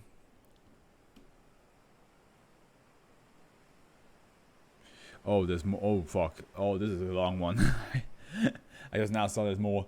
On blank blank blank at blank blank hours, Mobile Task Force Niner Mole Rats conducted an investigation of SCP-835. At this time, SCP-835 had a mass of only 4 tons, and only one large polyp at the north end of the structure, designated Polyp Alpha. Polyp Bravo not yet being in existence. As per standard procedure, 4 teams members were chosen for the initial investigation. Standard isolation suits on the wall variant were worn by all 4 team members. Lieutenant Z Blank took point as team leader, while Sergeant L Blank and M Blank served as support. Corporal H Blank, a rookie team member, accompanied the team as an observer, a standard of the underwater remote vehicle, or UFV was used for initial investigation. SCP-835 did not at first act in the hostile manner towards the team, allowing team members to approach and make contact without incident. UFV-1 was sent to investigate the exterior of the object, while team members Z, L, and M proceeded towards what they believed to be the entrance of the site. Corporal H was ordered to remain outside and to monitor UFV-1 in order to ensure that the device, the tether, did not become tangled on the exterior protrusion. The first sign of trouble occurred when Corporal H, while attempting to clear a jam in URV-1 sampling claw, reported with the words, "Oh God, help me, help me." He then reported that some horrible tentacle thing had wrapped around his arm and was dragging him towards a fucking mouth, and vocalized several distress calls. "Jesus Christ, I can't do this, fucking goddammit." Jesus Christ, I can't do this, fucking goddammit. He was just a kid. It was his first fucking mission. I should have kept my eye on him. Christ. Alright, here goes. Guess I'll just let Sarge edit this for me again. So the thing grabbed the kid. It had me fooled to rights. The entrance wasn't an entrance. It was just some cave. The real entrance was the big polyp thing on the north end. It grabbed the kid and started dragging him towards the mouth. The topside started to drag him up, but all they got was a snapped cable, and the kid, he got pulled inside and eaten. Oof. They look expunged. Now we know what this thing does. They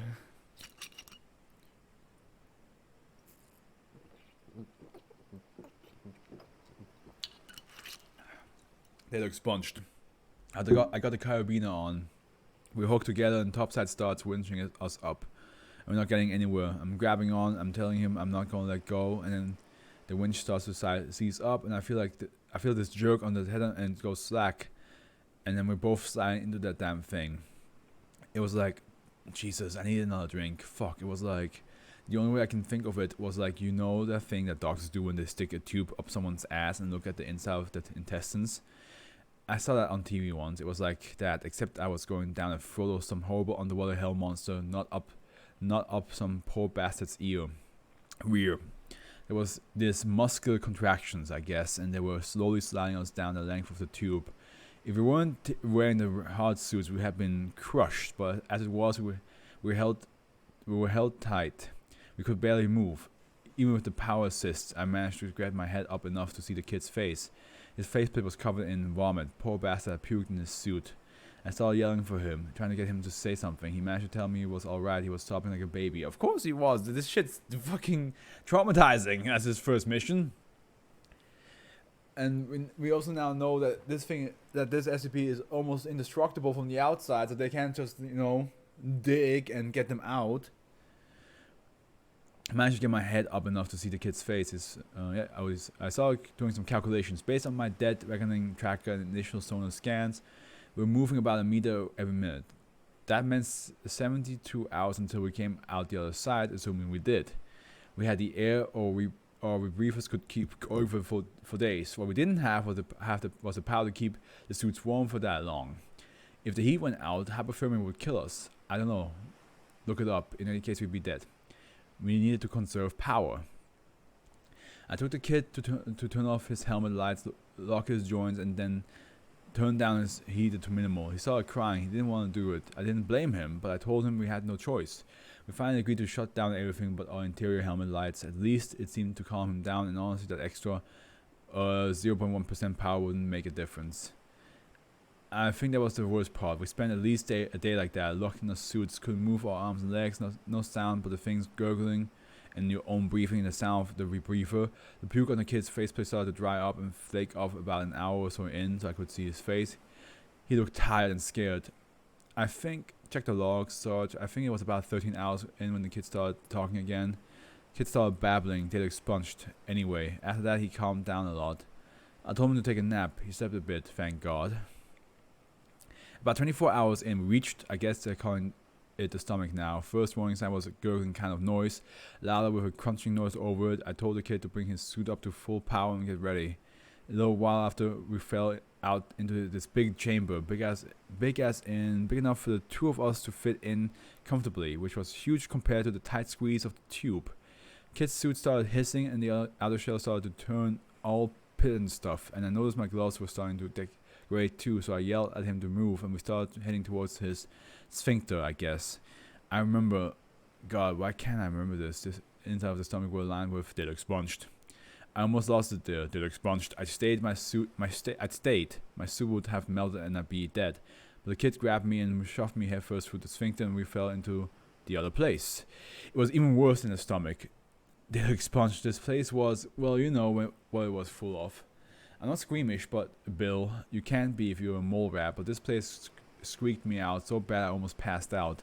The kid helped me back up to my feet though, told me we're almost out. Come on, Lieutenant, we're almost out of here, let's go. He said. We moved over to the other sphincter, but the thing was, well, it was puckered up tighter than my drill sergeant's asshole back in basics, so now no way we're getting out of there.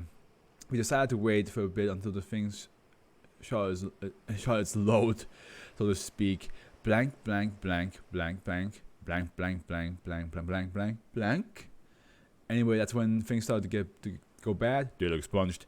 I managed to wrestle the thing, blank, blank, blank, blank, blank, blank, blank, through the sphincter in the stomach. Its tentacles riffed at me as it started to melt. They look expunged. Then 835 blew its load and I flew out its ass into the ocean. You know the rest of the story, Bill? They look expunged. So yeah, fill out the rest of the reports and the logs for me, will ya? Oh, and be sure to edit it so the motherfuckers in command don't yell at me for being unprofessional in my AARs again. I'm going to finish off my drink and take a couple of Valium and go to bed. They're expunged. Thanks. But there's more.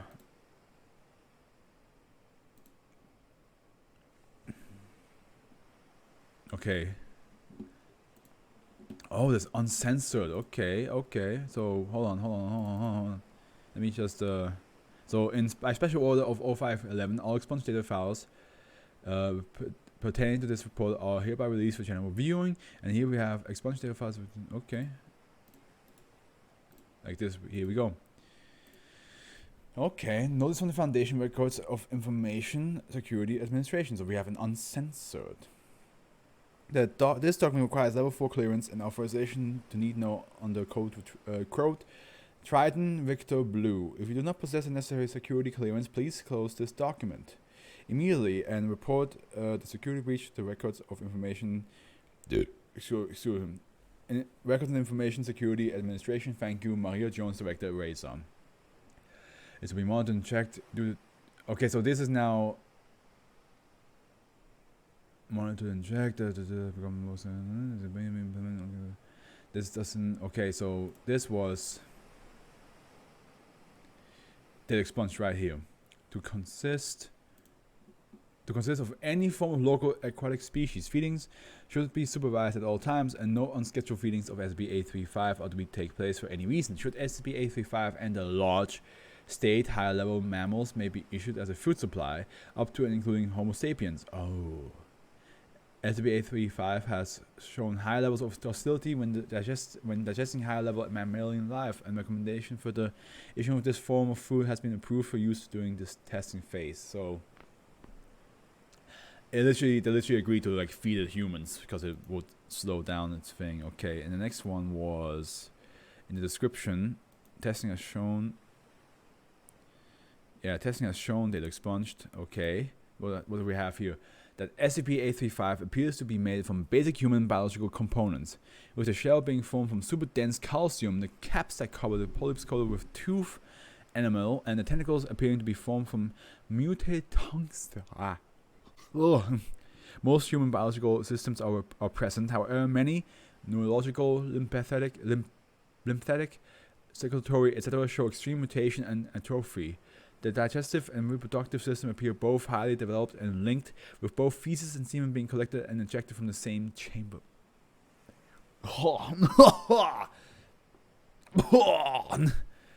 No. And then we have, of course, data expunged here. This is pretty dope. The fact that, you know, you can actually like see this stuff. Okay. Due to its data expunged. Okay, so this whole thing is all one data expunged. Its role in the reproductive cycle of SCP-835, vertebrate animals infected with SCP-835-I5 will undergo the following symptoms: increased weight gain, 10 to 20 pounds a day on average, constant hunger, urge to consume normally unpleasant, unpalatable items, raw meat, organs, grass, wood, hardening, calcification of the skin, formation of polyps on the skin, rapid reduction in intelligence and mobility, increased aggression, urge to enter seawater, atrophy of many major biological systems. Each end-stage infection appears to convert the subject into an additional instance of SCP-835. Attempts to determine what, if any, intelligence remains have been inconclusive, however. SCP-835 appear to have a limited amount of awareness. 835-I5 has shown a very high ineffective rate, with 68% of all infected subjects progression to end stage. There is no form of treatment or antibiotic that has been shown to halt or reverse the effects of 835-I5. This couple, yeah, okay. So what? So that's that. But here we also have. So is this? What is this? Okay, so this is from the story. Okay, that's pretty dope. I like this. I like this. I wish that was more the case with the other SCPs as well, but it makes sense that the other SCPs doesn't follow this. And now it makes also sense why this is called Expunged Data Revealed. It's literally the SCP is. Why would you name the SCP that though? That's the only thing I don't understand. Released, excuse me, not revealed. Is it because like I guess it's the first SCP that made people just go like, yeah, you should reveal the data. Don't even. I should have my eyes on him. At this point, Lieutenant C logged off the personal computer for 10 minutes. Internal sensors indicate that the mini fridge in the corner was open and a fifth of Jameson whiskey removed. Okay, and then we have, of course, and the kid got eaten. God, I still remember him screaming. He was screaming at us. He was crying. Oh God, Lieutenant, it's eating me. Oh God, I don't want to die. I'm shouting at him to calm down. We're going to get him out of there. And then Topside tells us to abort, and they start the winches. I'm screaming at them to wait. I had his hand. I had him. Oh. Oof. So, yeah, with the SCP, the reason why the data is expunged is because it's very, like, gross or messed up information. Like, the fact that the Foundation themselves are like, we will feed it humans. We will feed it humans. To like, calm down. And this one is, like, showing the Foundation in a horrible light because, like, it's literally, like, even one of the lieutenants is like, hey, no, don't pull me up just yet. We have to save the kid. And they're like, nah, we're pulling you up. I think I was about 13 hours in when the kid. Wait, hold on. There's also a bunch of and we're both signing into that damn thing. Post-incident analysis indicate that this was the point where the support vehicle crane suffered a critical structure failure. Okay, so it's saying like the crane failed. Okay. Where is? There it is. I started yelling for him, trying to get him to say something. Okay. In early missions, 25% of all 7-9 casualties were caused by aspiration of vomit caused by backflow against the suit faceplate. Second generation isolation suits were redesigned with catch pockets, piezoelectric face shield wipers, and self-cleaning air intakers to prevent further incidents. Okay, they learned from this, I guess. I think it was about 30 when the kids started talking again. Mission time, 16:13 from start. And then, yeah, basically almost 20. It's like almost 20 hours. So the mission time, 16:13 is when they started. So we don't know when they fell into the... And then 12:13 since capture. So... Okay, he's saying like, okay. Kid started babbling, apologized for stealing my underwear, said you guys made him sneak into my quarters and take it from me as a dare. Why the hell did you make him do that? I mean, I don't mind if you hate the new guy, Bill, but the shit gets old. It was hard enough trying to get them to listen to me as it was. Anyway, Bill, it's all there in the log. You know what I told him. What I promised? All lies, of course. Jokes. He laughed too, joked back. I hope he was joking. I don't know what he would have done if we'd survived. Maybe I would have gone ahead and did it. I know it's all fucked up. We all fucked up.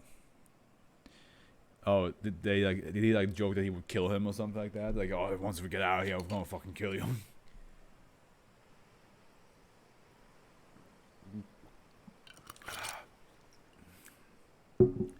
Remember, sphincter, I guess. I remember, God, why can't I remember this? The inside of the stomach were lined with teeth and faces, human faces, and they were all wailing at us and screaming. They were begging us to kill them. This is... Ugh. I almost lost it there. I started opening up with my gun, started shooting them in the heads, and if I say my stomach was melted, okay. It was even worse when was in the stomach. That one was lined with faces and filled with acid. This place was, well, you know, yeah. Why was this expunged? I guess they didn't want to like let the world know that people are suffering in there, and they I'm purposely feeding it now. So we decided to wait for a bit until the thing shot its load, so to speak. If it made shit and come, it would have to spit it out eventually, right? Anyway, that's when things started to go bad. The kids started complaining about this awful smell. I tried to stay calm, told him it was probably his suit waste recyclers, told him to let me take a look at it. Yeah, there was a hole in the back of his leg, probably from the acid. I put a patch on it and told him not to worry about it, and that's when I noticed that there were those red things drawing all over his face. He started screaming when the first of them burst and splattered blood all over the inside of his faceplate. He begged me to kill him. I put my gun up to his faceplate and pulled the trigger. Click. I burned all my ammo trying to shoot those damn faces. The tentacles burst out of his face. A moment after, it grabbed me and started licking me, Bill. The thing was running its tongues all over my face and body, over the suit. It grabbed me and pushed me down and tried to hump my suit like a dog, but it couldn't get through. I managed to wrestle the thing that had once been the kid back through the sphincter into the stomach. Its tentacles writhed at me as it started to melt. He smiled, told me he loved me before he died. I screamed. Wow, this is actually kind of messed up. I need to talk about this afterwards. You know what? The rest of the story, Bill, except one thing. My suit didn't make it intact. It was breached. No one else noticed. I didn't even notice until I was in the room and changing clothes and saw the red blotches all over my skin. So yeah, I guess I'm fucked. I've got the room on lockdown right now, but you have to get everyone else out of here before I go terminal. I'm gonna finish off my drink, take a couple of Valium, and go to bed. Don't bother trying to decontaminate the vessel. Just abandon the entire ship and skull it on top of the original site. I think the kid would like it that way. Now we can be together, just like he always wanted. Thanks. Oh. Jesus, this one hits so hard. This one hits so hard, and I think the reason why it hits so hard is because we get the typical data expunged, and for the first time we get to see what kind of information gets cut out. We can always assume it's something horrible, something that you should not know, or something that will definitely depress the shit out of you. And it did. It fucking did. the story alone was already good enough. Like, it was already good. Like, you understood that it was messed up. Like, they were sucked in like this giant coal thing, digested, and then shot out, and you assume the kid died throughout all this. It was brutal. But then seeing all this and the extra stuff, and you're like, oh my god, this is the stuff they didn't want you to know. It's very messed up. It's very messed up to read that. And yeah, it adds impact when you like know that it was taken out. The fact that all that data expunged information was taken out, and we get to read it for the first time, that made the story, first of all, way more creepy, way more terrifying, but the impact of the story has a whole different meaning. Like, it's crazy. That was good. Structural cancer. I'm not even sure if I can read the other ones now. That one was so good. Just from just concept wise, I was so strong. So strong.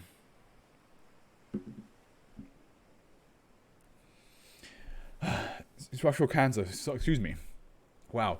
Live samples of SCP-836 should be stored on glass in 2-layer CFRP casing filled with air with specific humidity not exceeding 5%. The inner casing should be periodically checked for signs of excessive thinning and/or damage, replacing panels if necessary. Damaged panels are to be sterilized by heating them to the temperature exceeding 950 degrees Celsius over the course of 5 minutes. Subsequently, it can be treated as a regular waste or used as substrate. In the event of inner casing breach, outer casing as well as the entire storage room are to be urgently subjected to similar heat treatment. The storage unit for SCP-836 samples may not be connected to any other SCP on unit structurally or via engineering networks. In the case of an uncontained SCP-836 outbreak, the local utilities networks have to be shut down, and the area radiating at least 200 meters from any infected building is to be evacuated and subjugated to Procedure 28 Sutur. Sutur, isn't that? Okay. Suggests to cover military satellite planned crash. The area within a 2-kilometer radius of SCP-836 outbreak is to be monitored for presence of further outbreaks for a period of 14 months. In areas marked as at risk for SCP-836 outbreaks, buildings codes should be edited so as to ensure the systematic replacement of structure over 70 years of age. Description: SCP-836 is the designation given to a condition occurring within clay, bricks, or concrete. Though secondary propagation can affect most known structural materials, the initiating factors are currently subject to research, though the likelihood of SCP-836 appearance increases rapidly for structure over blank years old. Initial stage of SCP-836, it manifests as a deformation within the material that grows at an average rate of blank grams per day. The mass increase seems to correspond to a density drop in surrounding material. The deformation is hygroscopic. Furthermore, data expunged, which seems to initially fuel the growth. The section of SCP-836 instances shows that the inside alternating between solid layers and a foam-like interstitial structure. At this stage, SCP-836 poses like little danger except for cases where it compromises an integrity of delicate structure. If SCP-836 comes into contact with live wiring, it enters growth stage, which initially manifests in what appears to be a metallic mesh growing on the surface of the deformation and connecting to the wiring. However, examination has shown this to be in fact separate loops growing through its upper layers. This allows SCP-836's rate of growth to increase up to blank fold. At this point, the deformation often superficially mimics surrounding environment, resulting in outside resemblance of structural features, along with uniform density drop in surrounding materials. SCP-836 at this stage can grow by repurposing entire sections of its surrounding. If lacking access to water source at this stage, SCP-836 exhibits somewhat slower growth, and it causes large reduction in environmental humidity. Once SCP-836 specimens weighing at least blank kilogram into the contact with the source of flowing water, such as piping, they tend to enter proliferation stage, though the precise conditions required are unknown. At this stage, outer layers of the deformation crumble and enter the water stream. on first contact with most solids, growth similar to initial phase occurs. In this manner, SB836 is able to propagate rapidly in one observed instance, covering roughly blank square kilometers in blank days. It has been shown that heating instances of SB836 to over 950 degrees Celsius for up to 4 minutes neutralizes most non-metallic samples. For metallic samples, applying warm nitric acid has been shown successful. Recover log. SB836 was first encountered by the Foundation on blank blank 1990 blank in blank Slovak Republic following an investigation by the local police of an apartment house whose water and electricity usage had quadrupled during a period of 2 months, causing suspicion of cannabis indica farming.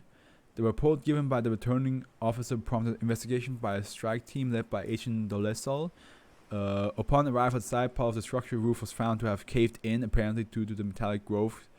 CCA 1 meter across, found in the rubble. The walls contained an unlikely amount of windows and doors, most of which had only had rudimentary mechanism.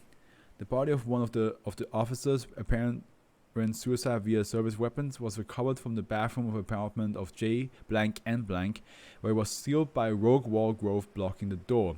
To the extensive growth basement of structure and unexplored procedure 28 Suda successfully tested on the structure as well as its surrounding on blank blank 99 blank. Area monitored until blank blank 2000 blank.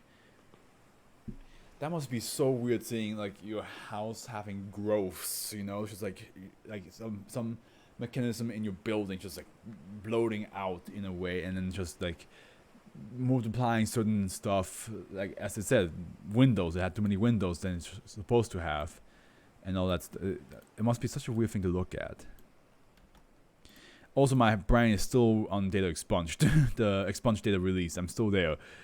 It's, for me, that was just really wild. Last 3 to go. I hope all the last 3 are short.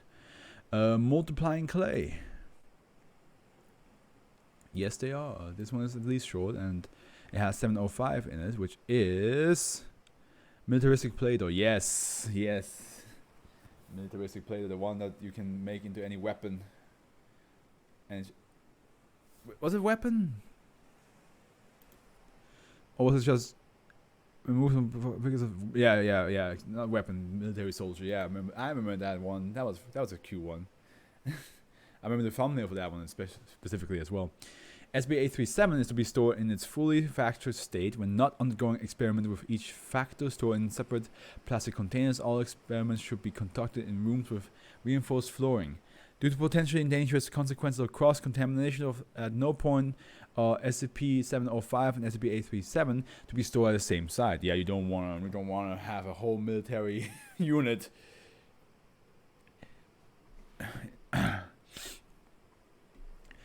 SCP-837 is a quantity of brown clay with 2 anomalous properties. The first is that it neither releases nor absorbs moisture. Exposure to heat or water have not materially altered its composition, retaining its level of ductility, malleability, and texture. The second property is its unusual reaction to being separated and combined. While both of these occur as easily as with normal clay, the results are non-arithmetic. When 2 pieces are combined, the resulting quantity is both larger and heavier than the individual pieces. When 2 pieces are separated, the resulting quantities are much smaller and lighter than they should be. Density remains approximately 1,500 kilograms per cubic meter. That's pretty heavy. Measurements have shown that each quantity is an integer number of grams, an imperial unit of weight equal to 1/16 of an ounce or 1.8 grams at standard gravity. Combination of 2 units of clay result in the multiplication of their weight in grams rather than an addition. 6 grams of clay combined with 5 grams yield 30 grams rather than expected 11. Okay, that's why it's okay. When separated, the clay is divided into factors of its original weight. A piece weighing 50 grams could be separated into 5 gram and 10 gram units, or 25 gram and 2 gram units. It cannot be divided into 2 25 gram units. I see. Interesting. So the weight would be immensely big. If you have something that weighed like, yeah, imagine you put something that weighs 5 kilos with something that weighs 6 kilos, expecting it to weigh 11 kilos, but suddenly it weighs 30. Yeah, that's insane. When a prime factor is produced, further pieces separated produce one unit without apparent loss of mass of the prime unit. 1 dram units can periodically be produced indefinitely, but disappear when combined with any other unit. Attempts to remove pieces smaller than 1 dram always result in 1 dram unit being produced. The Foundation currently has 2 dram units, 3 dram units, 2 5 dram units, and 1 7 dram unit, and 1 11 dram unit. When separated, those quantities weigh 41 drams, or approximately 73 grams. When combined, the entire quantity weighs 207,900 grams, or 268 kilograms. That's crazy. Something that weighs like like each separately weigh 41 grams, and then you add them all together, and it's just like, oh, I can't lift this shit. Due to its enormous properties, SB837 cannot undergo normal chemical analysis. However, spectrometry shows results consistent with normal river clay. That's crazy. I love this. I love the concept. I love the idea. That's why it's called multiplying clay, because it's multiplying the weight. Madness. SB837 was found by urban explorers in an otherwise empty warehouse in Munich, Germany, in a cardboard box with number 6 stencil on the side. The owner of the warehouse were unaware of anything being stored there. Addendum 1. Any future samples of SB837 recovered must be stored at a separate site, barring O5 approval. Yeah, because you don't want them to come together and suddenly next thing you know it weighs like a ton. This is cool. That is very cool.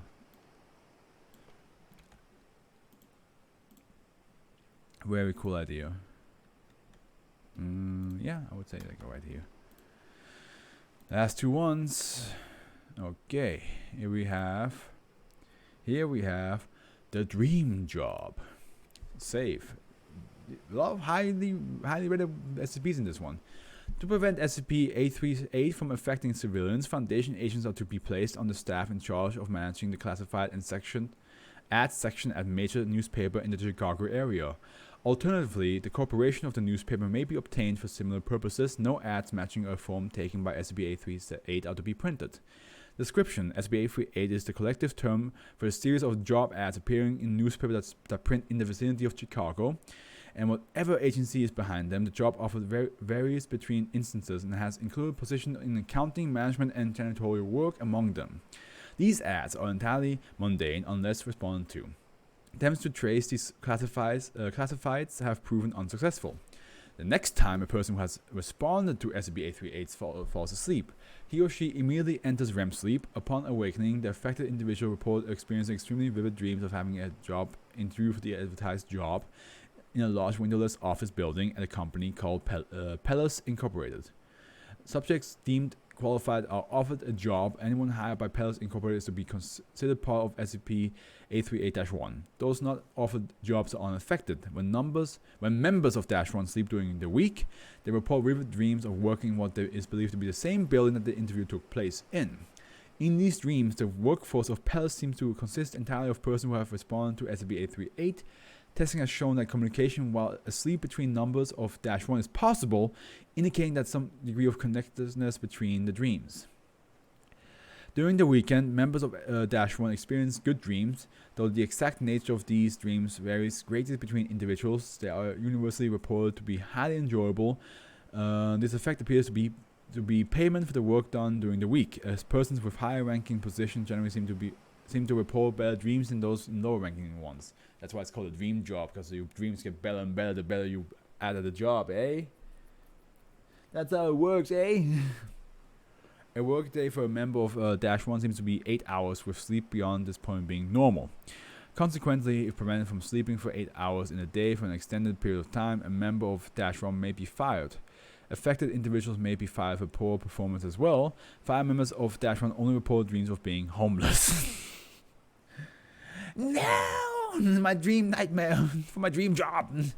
Interview 5.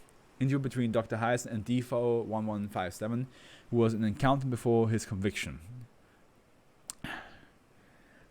Hello, D41157. Could you please state for how long you have been a member of Dash 1? You had me read that ad 5 weeks ago. What has been your experience when you sleep? Rather dull dreams in them. I'm an accountant for this Pels company, and that's it. It's just like real life, except I can't leave the building and there's no lunch. What happens if you try to leave the building? I just can't. There's no doors or windows. I'm not even sure if there's a first floor. No elevators. And how about during the weekend? Well, that part is wonderful. It varies. Last Saturday night, it was like I was 5, and I had a great birthday party where I got to ride dinosaurs. It's a bit silly, but it felt great. They're all like that. What kind of accounting work are you doing for them? What does Pels do? Funny thing, that I don't know. As far as I can tell, Pels does nothing besides employ people to keep it running. But that makes sense. It's not like the real anything. An interview 12. Interview between Dr. Eisen and D2028, who was instructed to act to get himself fired. Dr. Eisen, good morning, D2028. Could you please state for how long you have been a member of Dash 1? Beep! You told me to get myself fired. D2028, please be cooperative. Why should I? Do you have any idea what it's like? I've been homeless for real, and it's not a patch on what it's like in there. In the real world, the rats don't seek you out. In the real world, it's not always freezing. In the real world, you can get another damn job. Yeah, so he's saying, like, in the dream, it's just now always this.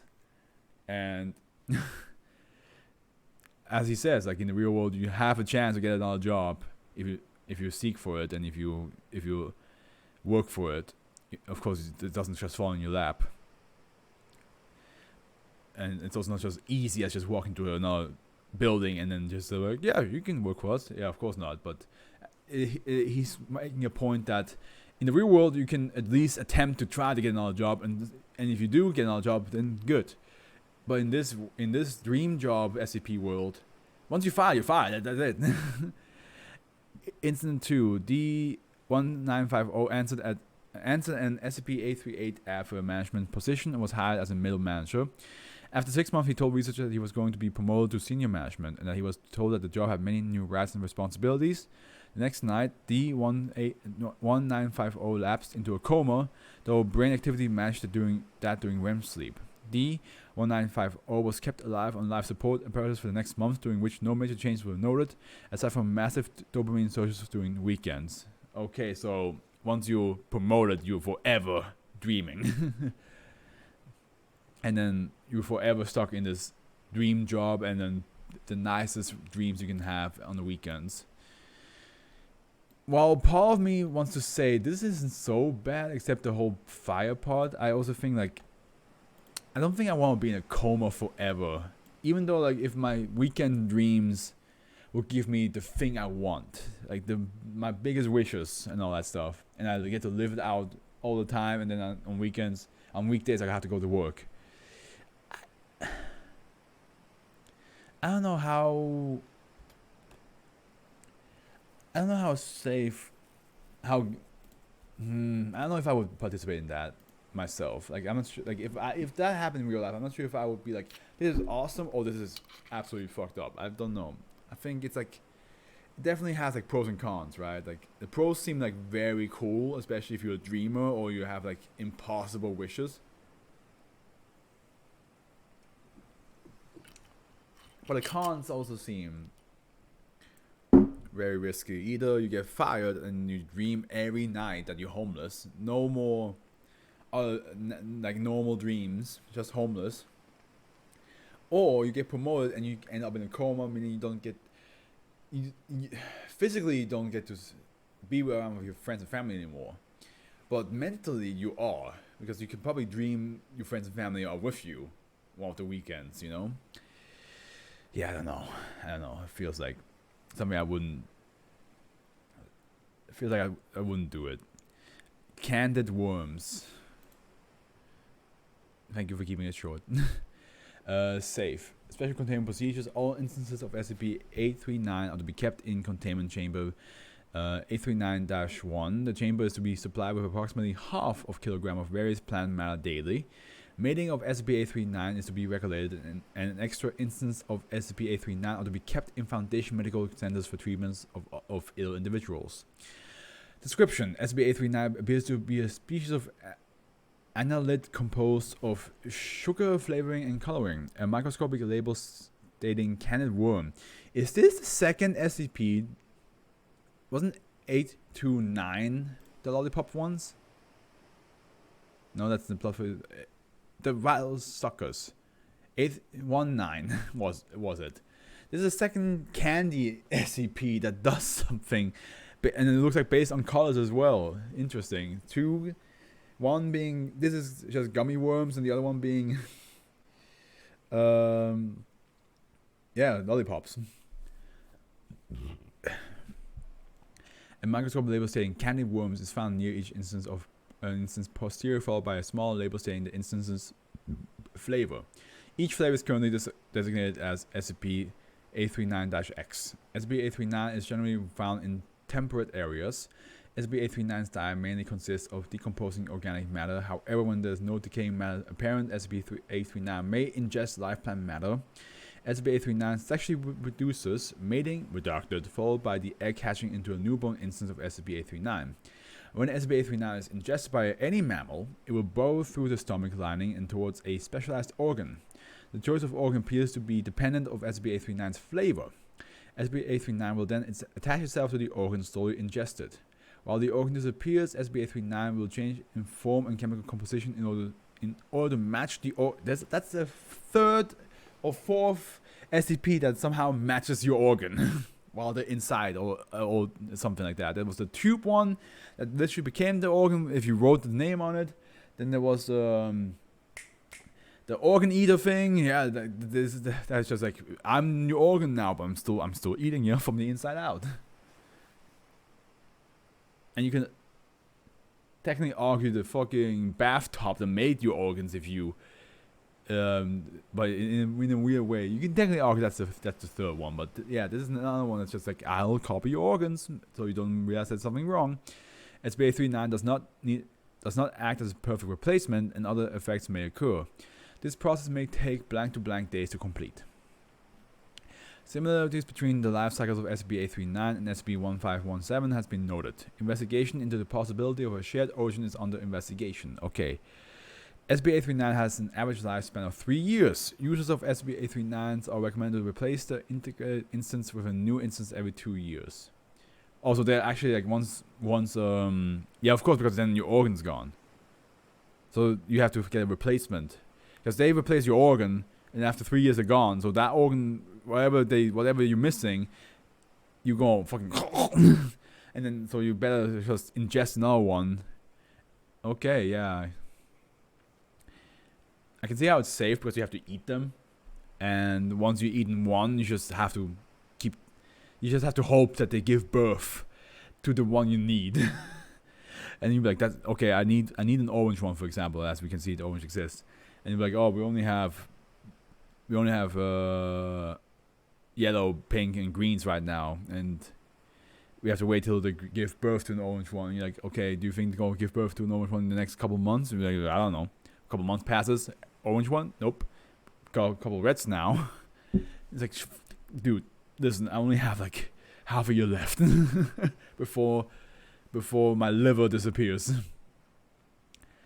So here we go. Current flavors of SCP-839: cherry, red, hot. It's just like the bloodsuckers, vital suckers.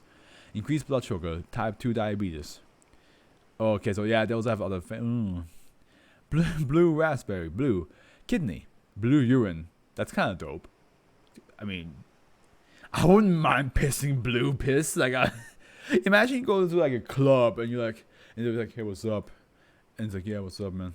And then it's just like, and then he just has like a quick land by accident, and he just sees you pissing blue. You're like, "What the fuck?" It's like, what? Oh, come on, dude, don't look. I'm very self-conscious about that. Green, apple, green. I, 1. Mild hallucinations, greenish tint. Just... okay.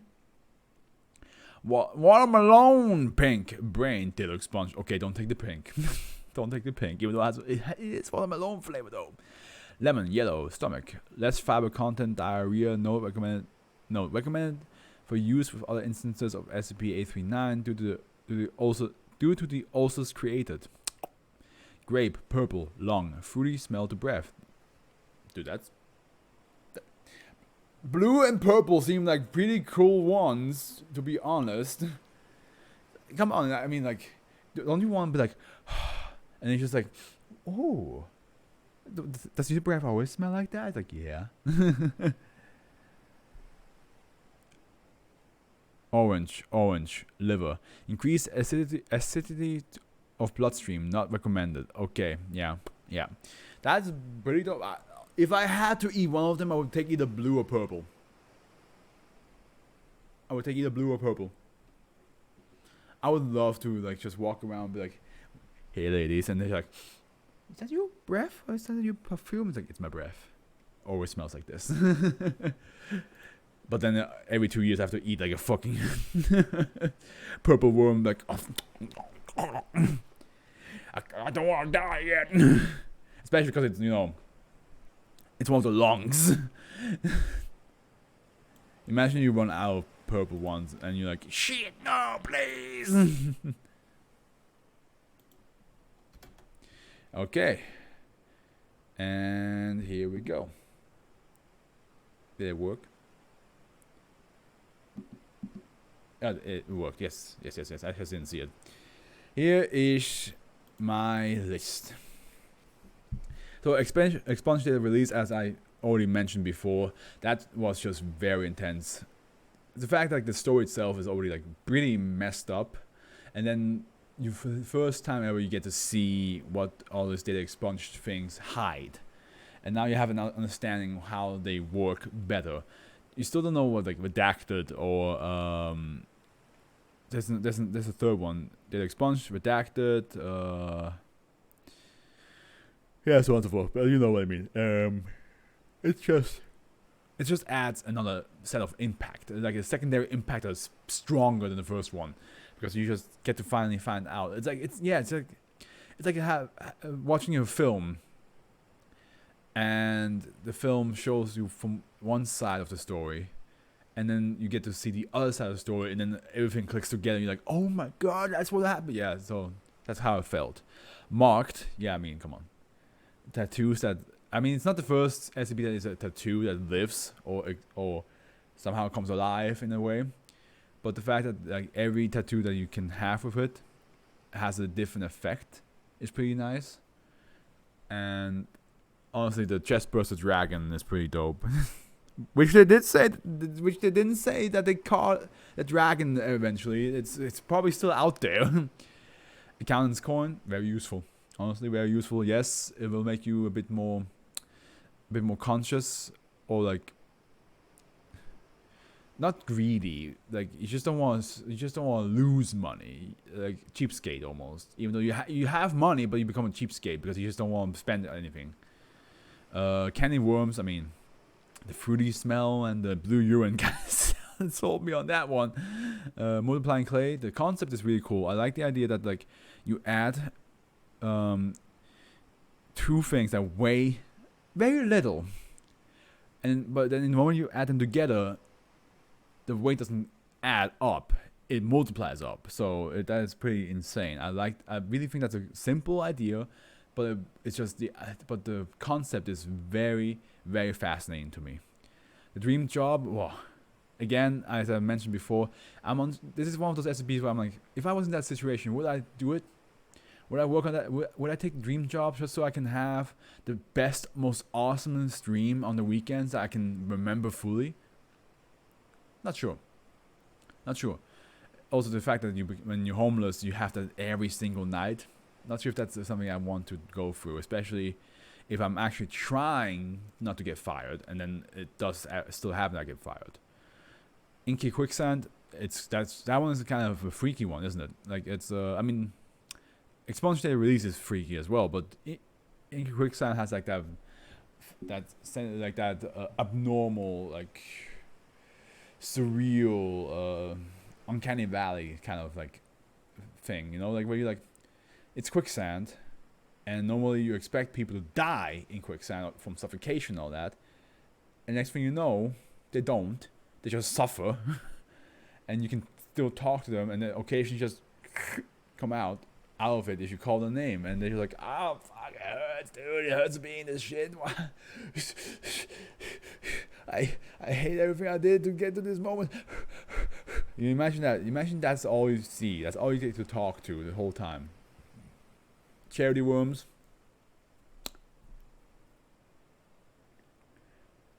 I joked that people will just be like, hey, you want to bite off my arm? But then the fact that somebody force-fed their own flesh to somebody else, yeah. And that another victim has considered this to be a lucky scenario, like it's something that something higher up gave her the chance to open her eyes and see the world in a different color. That is even more messed up, because I'm pretty sure that's just an after effect of the worms itself.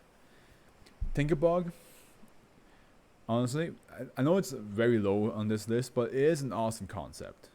It is a very awesome concept. It's definitely similar to deconstructing ants, but of course, now think about it. If you have the ants and tinkerbugs in the same room, because the tinkerbugs would build stuff, but the ants would then deconstruct it.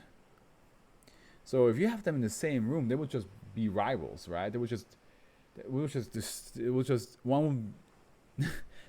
be a constant, like, who is going to win at the end? Structural cancer, yeah. First I thought that with structural cancer it was like a cancer that was like very structured, as in like organized. But then the more I read it, the more it made sense. It was it's doing cancer on structures, buildings and houses and mechanisms and all that stuff, and machines. It's just creating some sort of like growth or multiplication of something that shouldn't be there to begin with. Like windows, doors, frames, table legs, and all that stuff. It could be anything. And it just grows and grows and grows, and it might just cause a lot of property damage, and then eventually it will cause also some death, especially if it's in a house you live in, and then your ceiling just, like, yeah. But yeah, that was the SB 830s. I really hope you all enjoyed today's stream. There was nobody here today. I hope eventually people will come back. It's definitely a bit lonely to do a stream and nobody is here, but that happens sometimes. There are weeks where this will be the case, but I can handle it. So I hope you enjoyed the 830s with me. I certainly did. And I'll see you guys tomorrow for the 840s. I hope you all have a beautiful morning, afternoon, or evening. I hope you all enjoy it as much as you possibly can. I see you all tomorrow, and the Afro is with you.